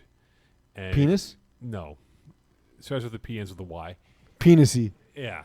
And it caused a shoving match with the two teams, and who said it? Oh, a lady penisy. And then the best part was one of the guys from Rams was like, "Oh, that guy said it." So Saad Majid asked me, Pavarotti. Yeah, there you go. With a Y. Pavarotti with a Y. So Porcini, but with a Y. So Saad asked Ron, "Hey, did he call him this?" He's like, "Yeah, Pastrami I did." with a Y. He goes, "Yeah, I did. He is that P word." Oh, okay, cool. Pacify. Exactly. With a Y. Paisley. Paisley with a Y. Pity. Exactly. Also with a Y. Plainly. Pudgy. Did you call him Pudgy? Did you call him Pudgy? Yeah. And he's like, "Yeah, Pretty. He is Pudgy. For sure." Spartans, are we looking at this team here? They had an easy win for themselves. I look at what I saw on Monday, and maybe they haven't finally put together to become a championship team. I don't understand why you hate them. No, I'm saying maybe they have. Why do you hate them? I'm not hating them. I'm saying they. Why do you I don't hate them at all. I don't hate them.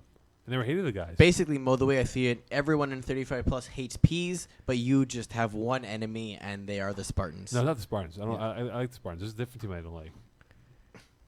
Actually, there's a lot of teams I don't like. Maybe they are part of that equation. Look, the thing is, and they've made an FPF final, And there were one bad decision from James Andrea. Oh man, I remember that. You're like, boy, I can't wait for them to win and shove it in your face, Moe Khan. I was on the broadcast and screamed as he they go the ball because I saw the pick happening, and he did, and James Andrea literally just didn't see. That's the spring season, right? Yeah. Yeah, I was at the tennis event, and He literally didn't see the defender in the flat, and I was like, oh man, and just it sucked because he had played such a good game up to that point. But look, he's going to take chances. He's got like a little Brett Favre in him, right? Like he doesn't mind throwing a pick. He's going to take shots down the field. He's going to trust his defense, and overall, it pays off more often than it does not. I'd say more with Josh Allen. I guess so. He's not as mobile as Josh Allen. Josh Allen's very mobile. James Andrea is not. I beg your pardon. James Andrea is like he's got the biggest knee brace ever made. It's like from a World War II museum. I don't even know where he found it. It looks like it was part of a submarine at some point. It's the U. Mm-hmm. I don't know, man. What are you gonna do? I'm gonna say something stupid about them. They're gonna win games. They're gonna win a championship. Whatever. What do you want from me? Because that's why, man. It's like the opposite effect of what you do for the U, man. You say negative, they become positive. I just never understand because every time it seems like they're kind of good. They're kind of fine. This roster, though, I'm not okay. sold. Yeah, you're gonna do it now. I can. Like, go ahead. Why? No, go ahead. Put some. Do it. Go ahead. I'll I'll let you be the guy this time. I'm looking at, obviously we know Kyle Pedvis, we know Josh White, we know Evan Frank, we know Dustin White, Pierre Brennan, Mike Kendall, Chris Shishi. Good job reading. I'm just saying, this doesn't seem like a stacked roster. There's no standout stars. The supporting cast is okay, but I wouldn't say it's amazing. Like this is a team of a bunch of third liners. Like right? So how will they? How is it that they're going to win the championship again? Yeah. And make me look stupid? It's How? Tell me how the way is. Vengeance. Yeah, they win by vengeance. That sounds like a championship team in my books here. GLC. It's a Mark Bergevin team. GLC What's the continues. score of the game, by the way? GLC continues to look like more and more of a random collection of people. Yeah, but they have nice uniforms this They year. do, yeah. I like them. them. I like Very them a nice lot. I was there for the game. Yeah, it looks like Dallas Stars back in the 90s. It's 4-2 Edmonton. Oh, close one for the Oilers. Final. Oh, man, I got to go to that. Very press. close. I'm going to that press tomorrow. My God. Okay, GLC.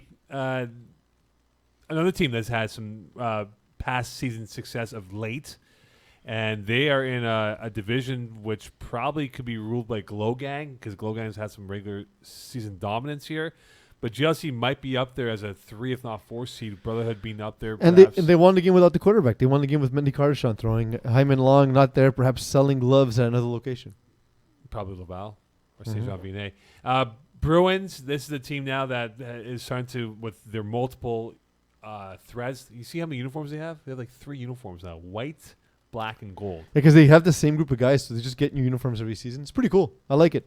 Yeah, no, they and like we know the one guy that is the straw that stirs the drink, right? Gab Wiseman. But they have other guys now who are stepping up to the plate. Louis Bejan should be a good addition to the roster. Zach Zwern has found himself a good role. The team saw him play with him during the Fall Cup, and he looked like he was okay for them. So they do. The guy's a stud. So I mean, Yeah. You know, it's a fun flex when you have multiple color uniforms. When you're the home team, you wear the same color as the away team on purpose. When we were checkmate, we used to do that all the time. Flex. Yeah. That's always a unique thing to do, right? Bruins could be a team that could make some serious noise and be a top 3. I like it, and like they won this game, despite the fact that that Gab Wiseman wasn't there, and Zach Zwern only had 2 catches. That's pretty impressive. Tip-top shape. What about them? Part of my swag, Buffalo Wild Wings. I look at that side of the so you've been like burying the lead so long. Are you going to get into your topic that you want to talk about, or Which one? the Arush? The what? Arush, the quarterback of Arush, Who are you talking about? the quarterback of the team Arush, whose name is not. Was it them? Yeah, the guy who's actually not Eric Lalonde. Oh, Dimitri Morand. Yeah. Oh, oh, he put himself under a different. No, he's over there. No, He's right there. yeah, he's right there. Yeah, so the reason why I said that was Simon Dajny turned to Dan Lazare and says, "Hey, who's this quarterback? He looks really familiar." And Dan answered very abruptly, "Who's the name I said before? Eric Lalonde." He's like, "Yeah, that's Eric Lalonde." And Simon's like, "I don't know. I know him from somewhere." And why does Simon know him from somewhere? Why? Well, you know why he knows Yeah, Dimitri University of Morand. Montreal quarterback. So here's your topic. That's the thing you want to mention all day. Oh yeah, no. I mean, he I'm was- setting you up, Mo. No, but he said LaRouche. I'm What, like, yo, what are you- what's wrong with him right now? no, you said LaRouche, and I was like, what are you talking about? Who is this LaRouche guy? He's flustered. What's the name of the team? What is the name of the team, by the way? Arouche. LaRouche. He's flustered. I can't. How about that, huh? It's been a long road to Duns. The Stugatz is in me this week, okay? All right. He was 60 minutes away from winning the Vanny Cup, Yeah. and here he is playing 5A. Well, but that's the thing. Like when guys are in the league, we don't know them, and also we don't consider their tackle experience because it's a different game. I mean, the way you look at it is, Mo, you also played 5A, and you were way more than 60 Yeah, but he minutes beat away. Laval. Well, actually, no, Frederick Paquette beat Laval. Yeah, but like if a stud basketball player came, we wouldn't make a big deal about it, but the athleticism would be super important. So if Russell Wilson came and played in 5A, would it That's be okay? the rule as is. He can play in 5A. I mean, I don't think. Anyway, You'd be entitled to. we've talked about The problem is so the issue is he's a CIS quarterback throwing Division 5A. The problem is the first constraint of a rule is that it needs to be equitable and enforceable. So because we can't monitor everyone's previous what? They can't hear you. They can't hear me when I do this. But I can't hear you either. Yeah, we can't hear you, Eagle. Yeah, we'll Yeah. talk about it afterwards. So the thing is, the thing is that even though Dimitri Morin, we haven't done 5B either. we're doing 5B right now. Yeah. This is the last thing. So because this is 5A also, I know. because Dimitri Morin is playing in CIS and playing in Division 5A, Mo brought up, well, that's an issue. But the problem is that because rules need to be equitable and enforceable, we don't know everyone's background coming in. So if he signs up for the league and a guy who's named Russell Wilson, who we assume isn't the Seahawks quarterback, and we let him play in Division 6, it wouldn't be fair to say no to Dimitri and yes to Russell Wilson. But So let's say Dimitri won the Vanny Cup and won a heck credit, the Heisman of Canada. it wouldn't make a difference because the thing is, what if a guy signs up with an equal pedigree and slips through the cracks because Let's we say don't he's notice the first overall pick in the NFL draft over Joe Burrow. that because we can't. First of all, we don't know how their background will have an impact in FPF. Secondly, we I can't. just said he just won all those awards. But and we don't know trophies what and that the means. first That overall means. pick, And beat Joe what Burrow for were number one Kevin pick. Wyatt's background in tackle? He was very good. One of the best tackle quarterbacks. What did he win in tackle? What did he win in went CIS? No, he didn't play university. He won. So then, but that's what we're saying. If the greatest quarterback in FPF history never played CIS, and this guy did play CIS, it's not relevant. And the second thing is, what happens, Mo, when one guy gets in because we didn't recognize his name, and another guy doesn't get in? So How can you defend it to Dimitri Morin when he looks across the field and like, okay, but you let Sam Cameron throw in whatever division, right? He's still in Div 2, no? Sam But Brown? dude, pay attention to the thing I'm saying. Yeah. I'm saying, how can you attest to the fact that you know every single player in FPF and their background, and therefore you know that they're playing in the right division? You can't. It's unenforceable. So if Moran went number one overall pick in the NFL draft, Answer my question instead. I'm just saying if he goes. Answer number my one- question but I'm instead. saying if he goes. Answer number my question instead. But Answer my question here's the instead. thing, though. We've had this thing though. Because you're But hold just on. asking a question instead of answering my question. But hold on. How do you make it enforceable across the But league? hold on. We've had CFL guys playing this league, Mm-hmm. and we detected, well, this guy can't play Div 3, Div 4. No, we don't do that. Back in the day, it was. I understand, but now we're a much bigger league and it's harder to So enforce. right How now, do you make it enforceable? the way it works is whatever division you start with is the rating you're gonna get. Mhm. Now, if in doing so we do identify someone that we feel is going to completely destroy the integrity of the league, so tomorrow, exactly that, Brady shows up and now he's playing Div 5. We're gonna be like, I'm sorry, Mr. Brady, I love you, but you can't do this, Mhm. right? Now, there really has to be like a decisive reason for it. Just because you're a CIS QB doesn't necessarily mean that you can't play Div 5. Because we saw Sam Cano struggle in his first season in Division 4. Now, What was if he the does stats the again? season, does great, and then we're like, okay, well, we're going to jump you by 30 points, right? That's also what we can do, which will likely happen with a cap and the whole thing. But anyway. Dan But Lazare we don't- started. yeah. Dan Lazare started in Division 5. Did he not? Lazaro was 16 years old when he played in this league.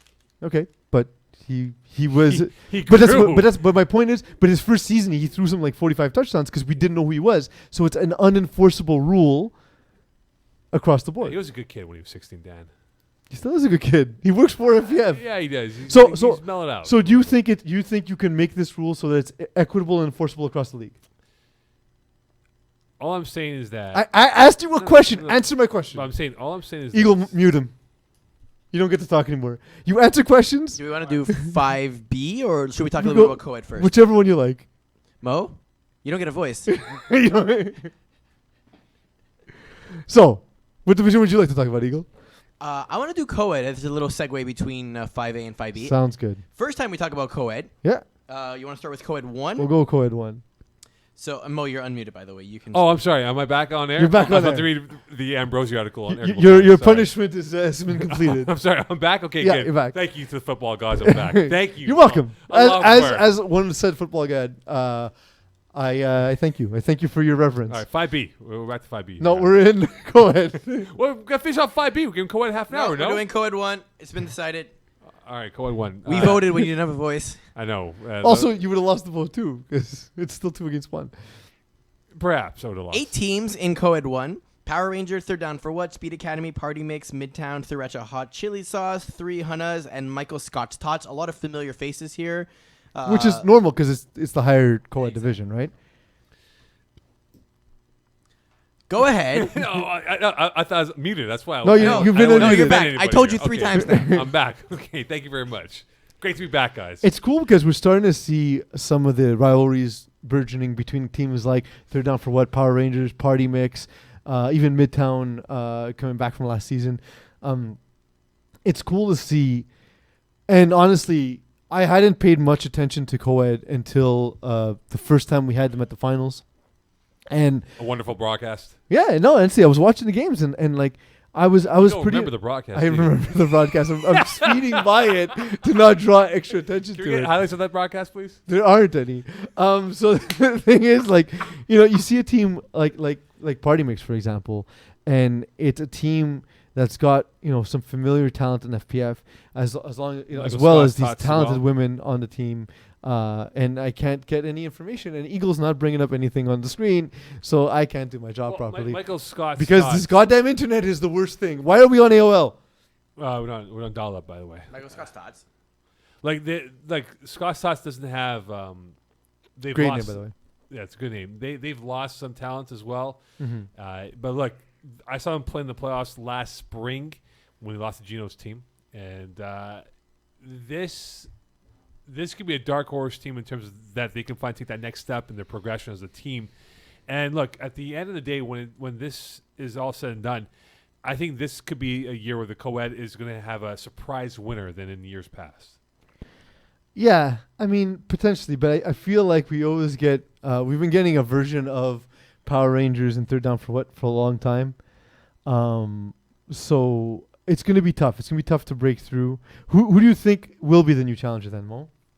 I know, look, you look at Party Mix, this is a good team of Kathleen Pichet, who has immense experience playing touch football in the outdoor circuit. You look at Jamil Greenidge, who's played in this league before, Jeff Brown included.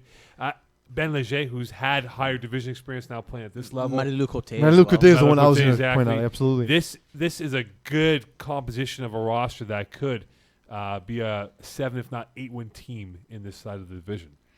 Definitely possible. Definitely possible. What about a team like Sriracha Hot Chili Sauce? It's a new team name that's less familiar. No, it's to been us. around already. Yeah, but They've they don't been have there the before. pedigree of some of the other teams. It's like a hybrid of the GF Marquis roster of from his men's side. Yo, Eagle, did you just touch your breast? I had sugar on me. I wiped it on my shirt. Someone has to touch it. Like your male breast, like your male chest, you just went like this. I did this. You went like this. I had sugar on my hands. To be fair, he can Shocker. only touch his male chest. Yeah, of course. That's the only one he has. Of course, but no. Great. Now this is going to be in the episode we're going to upload. Are you happy? No, but look, here's the thing, though. When I look at this roster now, Jumaville, GF Marquis, this is a team that we know very well from the higher divisions, playing in Division 4 and 5. They all go deep ball, deep ball, deep ball, and deep ball. That's all they'll know about in that team's philosophy, and that's going to work for them because that's how it is for that type of style of play, that the deep ball This is team just likes deep balls. They do like deep balls. But the thing is, do I look at them as being a top-tier team? We'll find out, but I think they're probably in the second class. Did you ask yourself a question and then not answer yourself? How about that? Wait. He said, "Can this be? We'll find out. No information provided." Hey, I was Stugatz That was, everybody right now. that was pretty awesome. That was Stugatz that's in high me. level, dude. That's Stugatz in me, my friend. That's high level. That's the Stugatz. But yeah, so we saw like the first week, the only real close game was between Party Mix and Midtown. We saw 3 Hunas get knocked out by Power. But Power Rangers we expect coming in are going to be one of the front runners, and they took it to 3 Hunas in the first game of the season. Tam Villadeath quarterbacking. That's going to cause a problem pretty much for any team in front of them, and it did. Don't forget, Jean-Christophe Morin-Finot plays in this team. Plays in this league as well. Former Montreal receiver. 3 Hunas looks like a brand new team, eh? If I'm looking at this. That's what I was gonna say. Like I think they're gonna take a minute to. Why are they in co-ed 1? I don't know. Thanks. But you look at Midtown; they have a lot of former university players. And Chill, you look at Raphael Casey as well on this team. But so, well, the thing, Felix Faubert, one thing Lucien, I've noticed from watching co-ed is the key truly is how the women perform on a team and the roles they play. Because the rules is what, 2, right? On the yeah, so if you have 2 players that you feel as though you can't use and you're not comfortable, and you keep going to like your high end university talent or high end FPF core division talent, you're not going to succeed. The best teams are the teams that use women, like for example Marie-Lou Côté. Well, you look at Braves U from the fall season, right? They brought in Anne-Philippe Magny, Constance Miller. They brought in Geneviève Godet and they tortured Lauriane Beauchamp in Tier 1 effectively, they tortured right? Tier 1. Exactly. But Mike Persin, what's his name? Jonathan Maher, he trusted them, right? Yeah. He gives them the ball. They make plays. They make tackles. And that's what you need. You need people on your roster that you look at and you go, yep, you're going to get the ball this game. And that has to be everyone. Absolutely. But when we look at the co-ed division now, where we have 10 in the second tier, and then how many teams in the first tier of 8? So you have 18, right? We went from 6 to 18. Yeah. So it's growing in a rapid succession of now. Are we seeing that we're going to have some upsets, which I think will be the case this year for this season's edition of co-ed?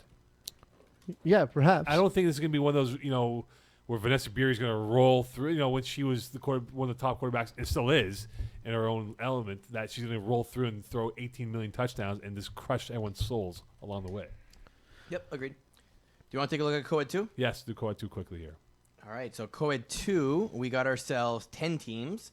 So that's impressive, by the way. The fact that we got 10 teams in co-ed 2 is pretty awesome. A-Town, Kiss My End Zone, Dream Crushers, ATH Squad, It's a Match, Yin and Yang, Jays, La Secte, Rhinos, and Tigers. Again, some familiar names, some brand new ones, so it should be a fun season here too. You want to start with a particular team, Yin and Yang maybe, just because they're a familiar name? I'll use the Stugatz type of analogy. You're going to have winners and losers. How about that? Very useful. Very useful. How about that? Yin and Yang, familiar team, yet they take a loss to Kiss My End Zone early in week 1. When you look at how the game played out, you see guys like, for example, and to the point we were saying before, a lot of times it's how the women are using the team, and the ball going to Matthew Peacock and Jonathan Bardo. These guys are talented players, but if you can't get everyone involved, Justin Weir looked as though at times he was going to struggle because he did throw the 3 interceptions, not feeling fully comfortable. On the other side, Josh Vasquez, he was able to spread the ball around. And Alexis Dubois getting revenge on his former teammates. Yeah, so he actually caught a touchdown pass on Gino DeFazio. Yeah, how pissed is Gino that he lost to his pupil? Yeah, this is like an embarrassment. Gino must be scarred for life. How you have scars from on your body.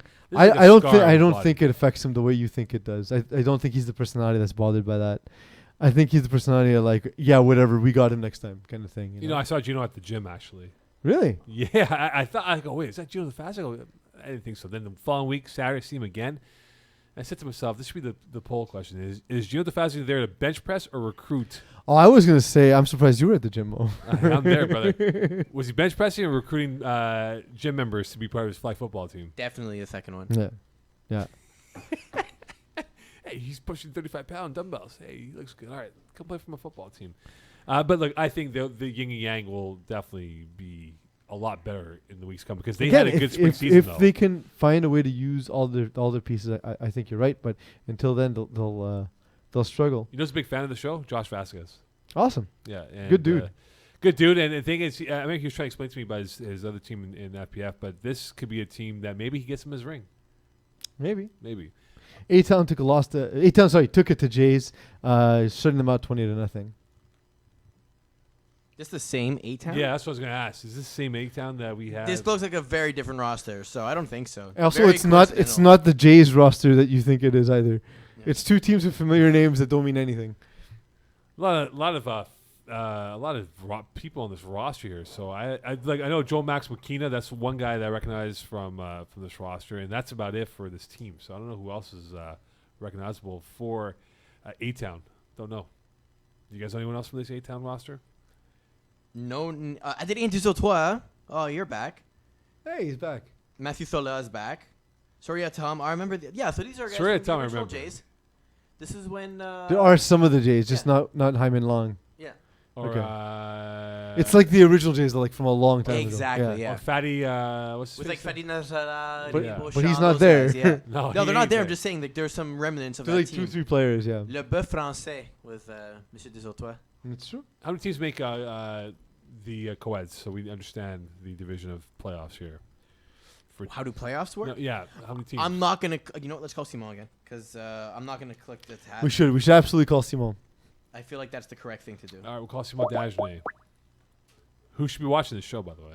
He should be, but we don't know what he does at night. No, I don't think he Could be is. fighting crime, because he is such a superhuman He is a person. crime fighter. Simon Vous avez joint. Simon Dagenet. Did he just?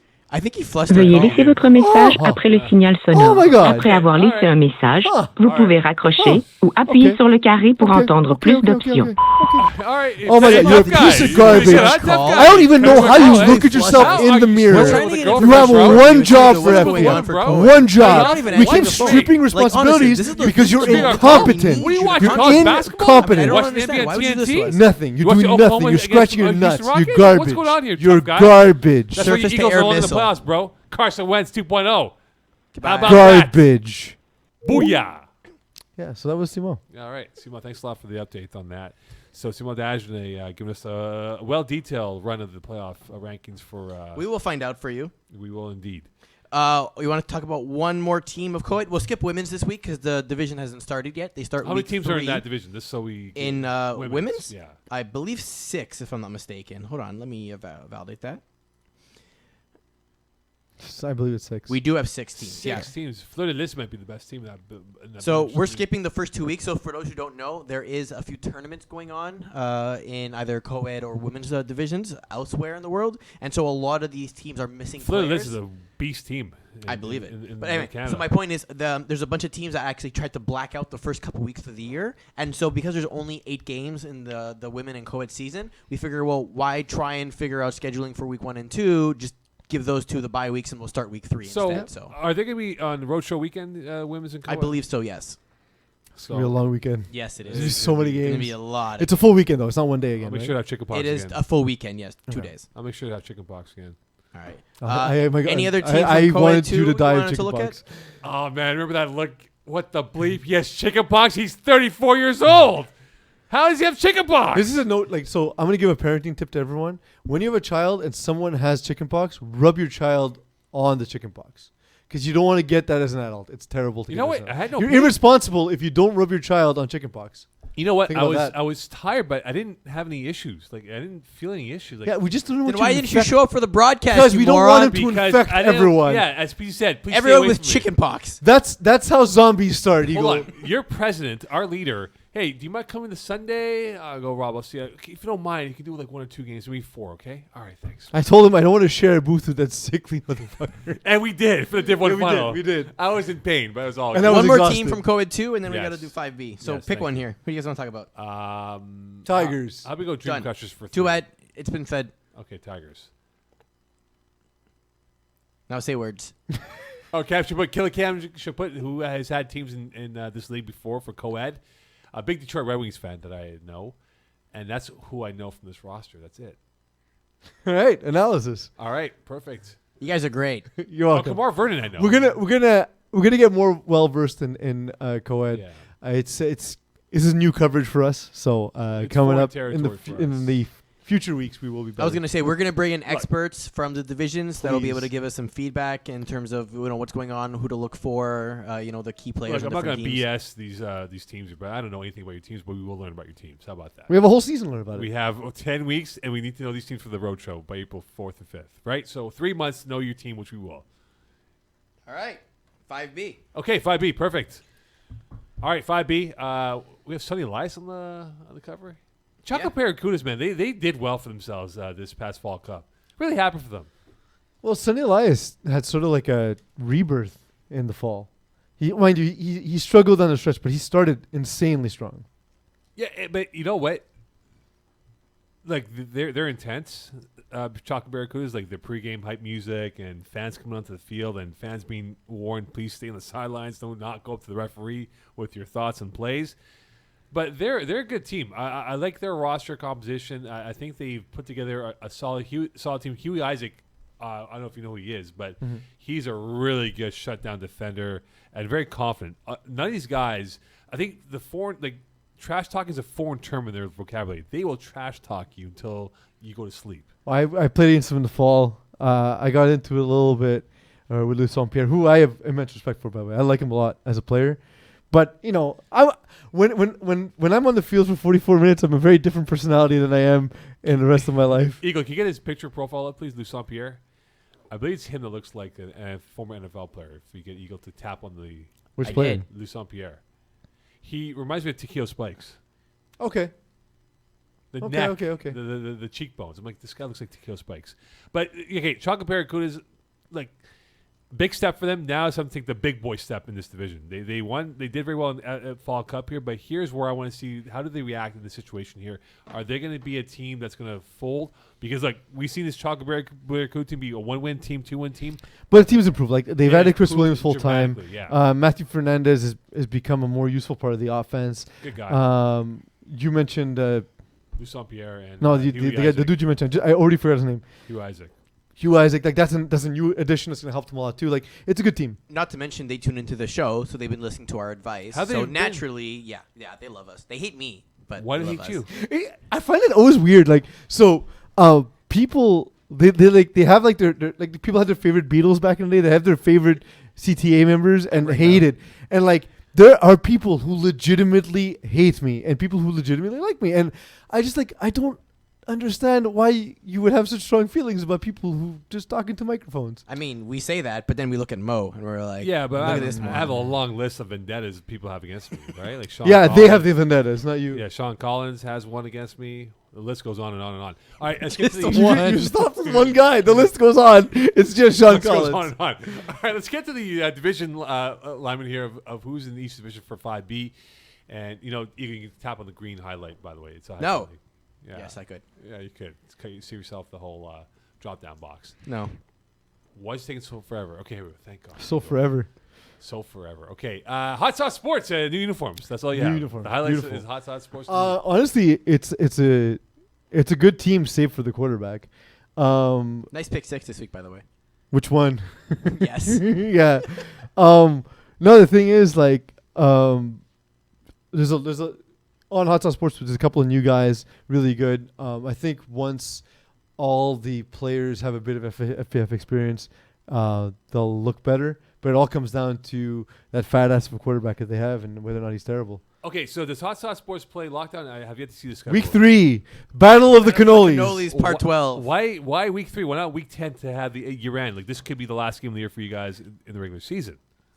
Because we don't do schedules Yeah, we that don't way. make the schedule. This isn't like trying to win the division and the matchups all in the week 16, 17 or whatever it is. It's just the schedule. I will say what's interesting about that is there's not a lot of people who know Eagles defense as well as I do, and there's not as many people who know my playbook as well as Eagle does. So that game does always tend to be interesting. Last time I saw Lockdown play, they were getting racked by Chocolate Barracudas. Last time I faced Lockdown. By the way, you weren't around in Falmo. We were we started with 4 players. I think it was spring, actually. We grabbed Barrett. Andrew Dana off the lockdown bench, who was playing in street clothes. Who's not on my roster, who refuses to play with me. But he played with us. We lost 6 points to start the game because we were so short of players. We were 5 players, and we lost the game by 5 points. So we should have won the game because we scored more points than Absolutely. you guys. And we played most of the game with 5 players. Correct. One of them in street clothes who caught a touchdown. Who was our former player? Yeah. Who refuses to play because he's like, I'm gonna get hurt, but did it just to spite me, Yeah, absolutely. Yeah. It was awesome. It was and awesome. scored a touchdown. Are we buying clinkers? Being a team to watch out for? So Marc Andre's first 2 passes of the season were pick sixes.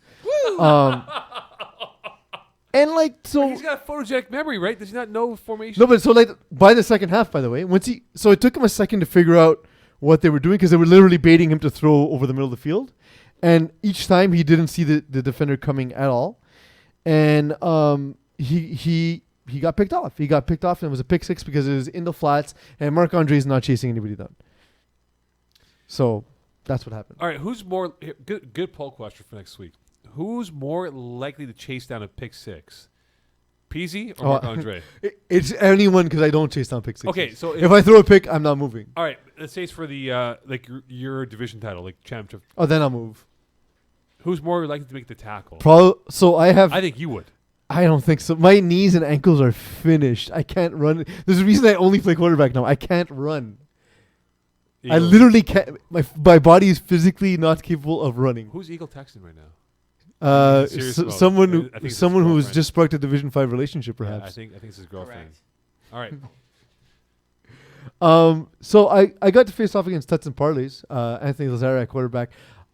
He's not a bad quarterback. So first of all, since the first time I've met Anthony Lazara, he's lost a whole other person in body weight. He looks great. He's able to throw the ball really well on the move. He's a smart FPF player, so he knows proper play calls. It's a good team. Honestly, I was impressed by them. They're far more athletic than they look. I like them a lot. You know, I saw them play. Lazara played, I think it was a fall cup when he was throwing, and he made some good throws. Sorry, I beg your pardon, spring playoffs. He made some good throws. They were missing guys, and he kept their playoff hopes alive. In the end, they lost, but I think Lazara has a brighter future at quarterback in this lower division aspect of it where he can grow. And I'm not saying he's going to be like Dan Lazara, but he's got some tools to work with that can make him a decent FPF quarterback. What about the Division Dodgers in Holy Trollers? They basically have a breeding ground in MFL and are large. They're like Holy Trollers are basically Montreal's finest of MFL. And they're coming in Division 5, knowing the game, knowing that they can come in with a lot of guys that don't have a rating. Max Roosevelt didn't have a huge game, but didn't Jordan have Chin, to. former Concordia player. Who's this, right? Jordan Chin. There you go. Playing the CFL. We know Kevin Kasaya, of course. We know we know Josh Roosevelt. Levine on this Yeah, team. Josh Levine. But yeah, this team is a team that is low-key stacked that nobody knows because they're from another league. Well, are they going to translate well to this league? I mean, it's flag and flag. So yes, it's a copycat. Well, not copycat. It's a league that was built on the building blocks of FPF. How awesome would it be if PZ is going to present the trophy to Kevin Kusai? I've already presented him a trophy. I know, but multiple trophies in one season. I mean, it's be identical. I'll eat his cupcakes. All for the cupcakes. All for the cupcakes. If it sounded sexual, Only it if the was. game's before 7 p.m. Yeah. Well, no, it's always the finals are always a cheat day for me, as you know. It's a drunk day for you. Yeah, man. Yeah, 11 a.m. We're starting to drink. No. I only start drinking after my broadcasts. That's fair enough. Okay, other teams in this That's division why I always here? make my broadcasts early. Yeah, that's true. Wait a minute, hold on. Moe Khan's going to do 4. Okay. The last 3 games are Moe Khan. All right, Moe Khan will do you 5 for 4. Okay, cool, no problem. All right, other teams in this division here, 4 or 5B. Look, I see a team like Chalk Bear because we talked about Air Force One. We know very well. Honey Martin we know very well. I did see Team YS. Now, this is a team that's been in the league now for a couple of seasons, playing winters seasons in the past year. I look at Team YS. They're athletically gifted here, but do they now have the experience to now play better FPF brand of football, which they couldn't figure out for the first couple of years in their Do they have existence? 4 brand new players on this roster? It looks like it. It appears that way. Yeah. No, 5 actually, potentially. Jeez. They drew a tough matchup week 1 playing Air Force One. And kept it close, actually, one point. Kept it close, exactly. Well, the thing is, athletically, they match up well. But Simon Blais was his typical self, and the 2 Van Oort brothers, Chris and David, playing, now learning how FPF is, because they're very good tackle receivers. Now it's starting to translate. And then, by the way, they just happen to add Philanger. So That's not bad. That's a pretty good. That's a pretty good addition. No, He's not playing for U of M anymore? He's finished. Nice. Nicolas Pierre-Massi Why'd is you a get him then? good player, though. He doesn't like playing with me. Why not? I'm not surprised. I don't know. Why don't we call him up and ask him? I don't have his number. Okay. Call Simo. We'll ask him. Once per show. Nicolas Pierre-Massi, we call him twice. So Pierre-Massi, I like him a lot as a receiver. Mm-hmm. I think he could have a big explosive season, maybe a 50-catch year for him, and perhaps 600 yards, which would be a phenomenal year for him. So They have a dude named Olivier Cool. It's the most 80s name of all time. put on the poll, Olivier Cool, 80s or 90s? No. Okay, perfect. Thank you. Teams. What else? What other teams are on the radar for Peeze this year for 5B? I like Honey Martin a lot. We talked about Ignacio before, but the team's good and the experience, they're getting better. Blackouts lost week 1, but I'm a huge fan of Blackouts. They lost the game 19-12, and they're going to allow they're going to have a lot of games where they allow 19, 20, 18, 12 points. Like, they're a team that's not going to score a lot, but they're going to prevent teams from scoring. Well, Vance Latt's one of the better players out there, man. He's so good two ways. Vance Latt? Absolutely. He's always at the right place, right time to make a big play. And jacked. Big You gotta get him NBA tested. fan, huge NBA guy, big Raptors Yep. fan. Yeah, we talked about the Raptors before, him and I. Blackouts, I think, have had some good success, and They've already been to a final. they've been to a final, and I think they can put it together now to win a final, if not get back to a final again. Yeah, they're definitely, for me, a team I noticed early on. Here's a question I have for you, and I was looking at the divisions earlier this week, and for 5B, top 8. I know it's the quality compared to the quantity, but if you go back to the division page, Eagle, if you don't mind, please. Top 8 make it per conference, correct? Mm-hmm. Was there any toying of the idea of maybe having seeds 9 through 12 get in, and then you have a playoff of 4 versus 12, 5 versus 11, and then those 8 go on to play the top 4? Good question. So it's something that was considered, but given the way April and Easter is structured this year, we had a condensed playoff schedule, and so we I didn't get to want watch the have Masters additional this year. rounds. So I Jesus- get to watch the Masters this year. So Jesus Christ had an Thank influence on God. this whole process then. Doesn't he always? Less him and more the calendar, but yes. Why does Easter move, by the way? Eagle? It's the Eagle. moon, no? It's 40 days after Lent, and Lent is some moon thing. Remember, Easter. Find out. Easter last year was late. It was, I believe, the 19th. No, last year. It was, and that's why we did this beforehand. But we had plenty of time because it fits the exact time frame we But want. remember, FPF finals used to be like we do in 2 weeks. Like there wasn't like any prep time. Hey, can we get prep time? No, we gotta finish by this time. Yeah, so this year we had to crunch again to try and fit because otherwise you end up with a 2-week break between the semifinals and the finals. So we're Guys like, are no, already that's tuned not out happening. by then. Yeah. Getting ready for spring. So we had to do it before Easter, and so that's why we ended up with the 5th, and so we had to have a condensed schedule and the whole thing. So we were like, given that, having more rounds is a bad idea. So we kept it at top 8. Well, and look, Makes it more competitive. yeah, makes it more makes it fun. more competitive for the quality of teams being in there because we always talk about a team that's 3-7 gets in and they run the table, but in theory we'll have the 8 best teams. That means the number 1 seed may not have the easiest road getting to the finals. Yeah. What about team like New Wave? They took it to Mean Girls in week 1, but Jerry Gallant playing quarterback. Really? Yeah. Jerry Gallant played, was initially, I think, a high school quarterback. One thing about him is he's very tall. So the rusher has no impact on him whatsoever. He's very athletic. He's able to throw on the run and do all sorts of damage. Johnny Johnson, very good rusher who not a lot of people even know in this league. This team could be sneaky good, especially since there's a lot of unknown quantities. There's not a lot of guys we know from FPF.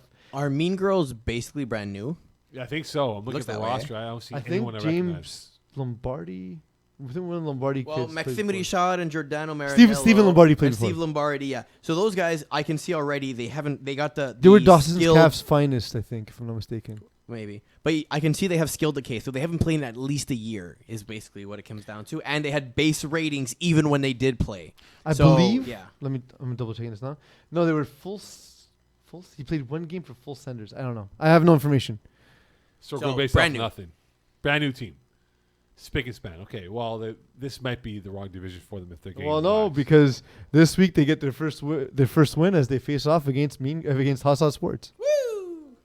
Oh, can we look at the Hot Sauce Sports roster, please? It's actually a good roster. It's just a bad quarterback. I'm curious to see the roster, please. Looking quickly here before we wrap it up. This opening show. Kevin Donnett, very good player. Micah Donnett, excellent player. Power, very good player. Chadwick, I love that name, Matthew Chadwick. To Chapman at first. I was like, no. Yeah, he's the new Yeah, and you improved brought back Chapman. Joseph James, really? Yeah, I love Joe, man. He gets so irritated when I make fun of the Cowboys. Yeah. He gets so irritated, man. So does every Cowboys fan. Yeah, It's their thing. No, like I said, it's honestly this team. If this team doesn't succeed, it's Peeze was terrible. But let's say Peeze, we'll go the opposite. Let's say Peeze, you throw for 50 TDs. And What? Considering you're missing 2 weeks, that's gonna be awesome. impressive. But let's say you throw for 50 TDs and you guys still lose, but it wasn't because of you. I won't. Would that Given be that shocking? team, given this team, that's not possible. Last team I want to talk about, Brewers. They're actually playing now. What's the score? against YSL. I don't know. Can we call up? Guess. The game hasn't started yet. It starts at 10:30. Guess the Corey score. Starts in 4 minutes. Guess the score. Let's call Corey in an Woloski. hour from now. Yeah. Let's call Corey Predict Woloski. the score. You. Yeah. Here, hold on. You Let me Corey predict the Woloski's score. number. Corey's there, or- 26-14. Okay. For who? You tell me. You're the one watching the game. Hold on. Let me get Dylan Taylor's number for you. Who? Dylan Taylor. He's Send at, it to me on our group. Wait. So I have the roster on screen. Do you think? Oh, Jeff Lefebvre is coming back. Do you think this roster is good enough for 5B? Given what 5B is now, yeah. Because like, don't forget that 5B has a lot of teams that moved up from Div 6, and they showed they were. Was it in fall or in winter they did okay? Oh, or spring. Sorry, fall or spring. It was spring. I don't think they played fall. Yeah, they were all right. They were an all right team. Jeff Lefebvre is experienced. I don't see why they can't be one of the front runners. Mo, do you understand how to use a phone? Yeah, no, sorry. Jesus, Is man. that a 514? Yeah, 514. You got it? I got it. Also, Hold talk while you're doing the thing. I know. I'm on. No, saying- he can't. He clearly can't. We've learned this already. I just wanted to send the message. By the way, my pen's been staying like this for the entire time. Huh? I noticed. I'm very impressed. Call Dylan Taylor right now. Dylan Taylor's our last call of the night. Potentially. Maybe we'll scream in his voicemail. Yeah. Should we do it? Yeah. No, number unavailable. We got flushed. Okay. He's probably because he's getting a random call and he's like, I'm not answering this. Yeah, no worries. To be fair, I wouldn't answer either. I agree. Okay, so it's a bit of an unorthodox show today, as always is for the opening show, but we'll get this figured We're out. back. We're back, man. We're a two-man show. Next week will be better. Let's get the cookies on the camera here. We got the Double stuff. threesome Oreos, double stuff. Double stuff. We have I Chips used to Ahoy. love Oreo cookies when I was a kid. It's the chunkiest of the chunky. I loved Oreo cookies when I was a kid. Loved them. We got fuzzy peach for Eagle And and Sour Patch, which Eagles. Did you finish? Jesus. it's a Christ. small bag. Come Oh, on. I'm You're sorry. gonna die. Econo I've size. eaten the big bag in less time. I haven't eaten this in my lifetime. I haven't eaten this much candy in my lifetime. Nonsense. You're gonna die. That's okay. Poll question: will Eagle be alive for the next show? Yes or no? No. Like, no, but seriously, like, I gotta get my black suit pressed. Be responsible. No. Okay. Episode 1 in. The road to the road show begins now. Magic words, please. Diabetes, more like eagle beaties. From all of us here at the Weekly Extra Point Live, Good night, New Orleans.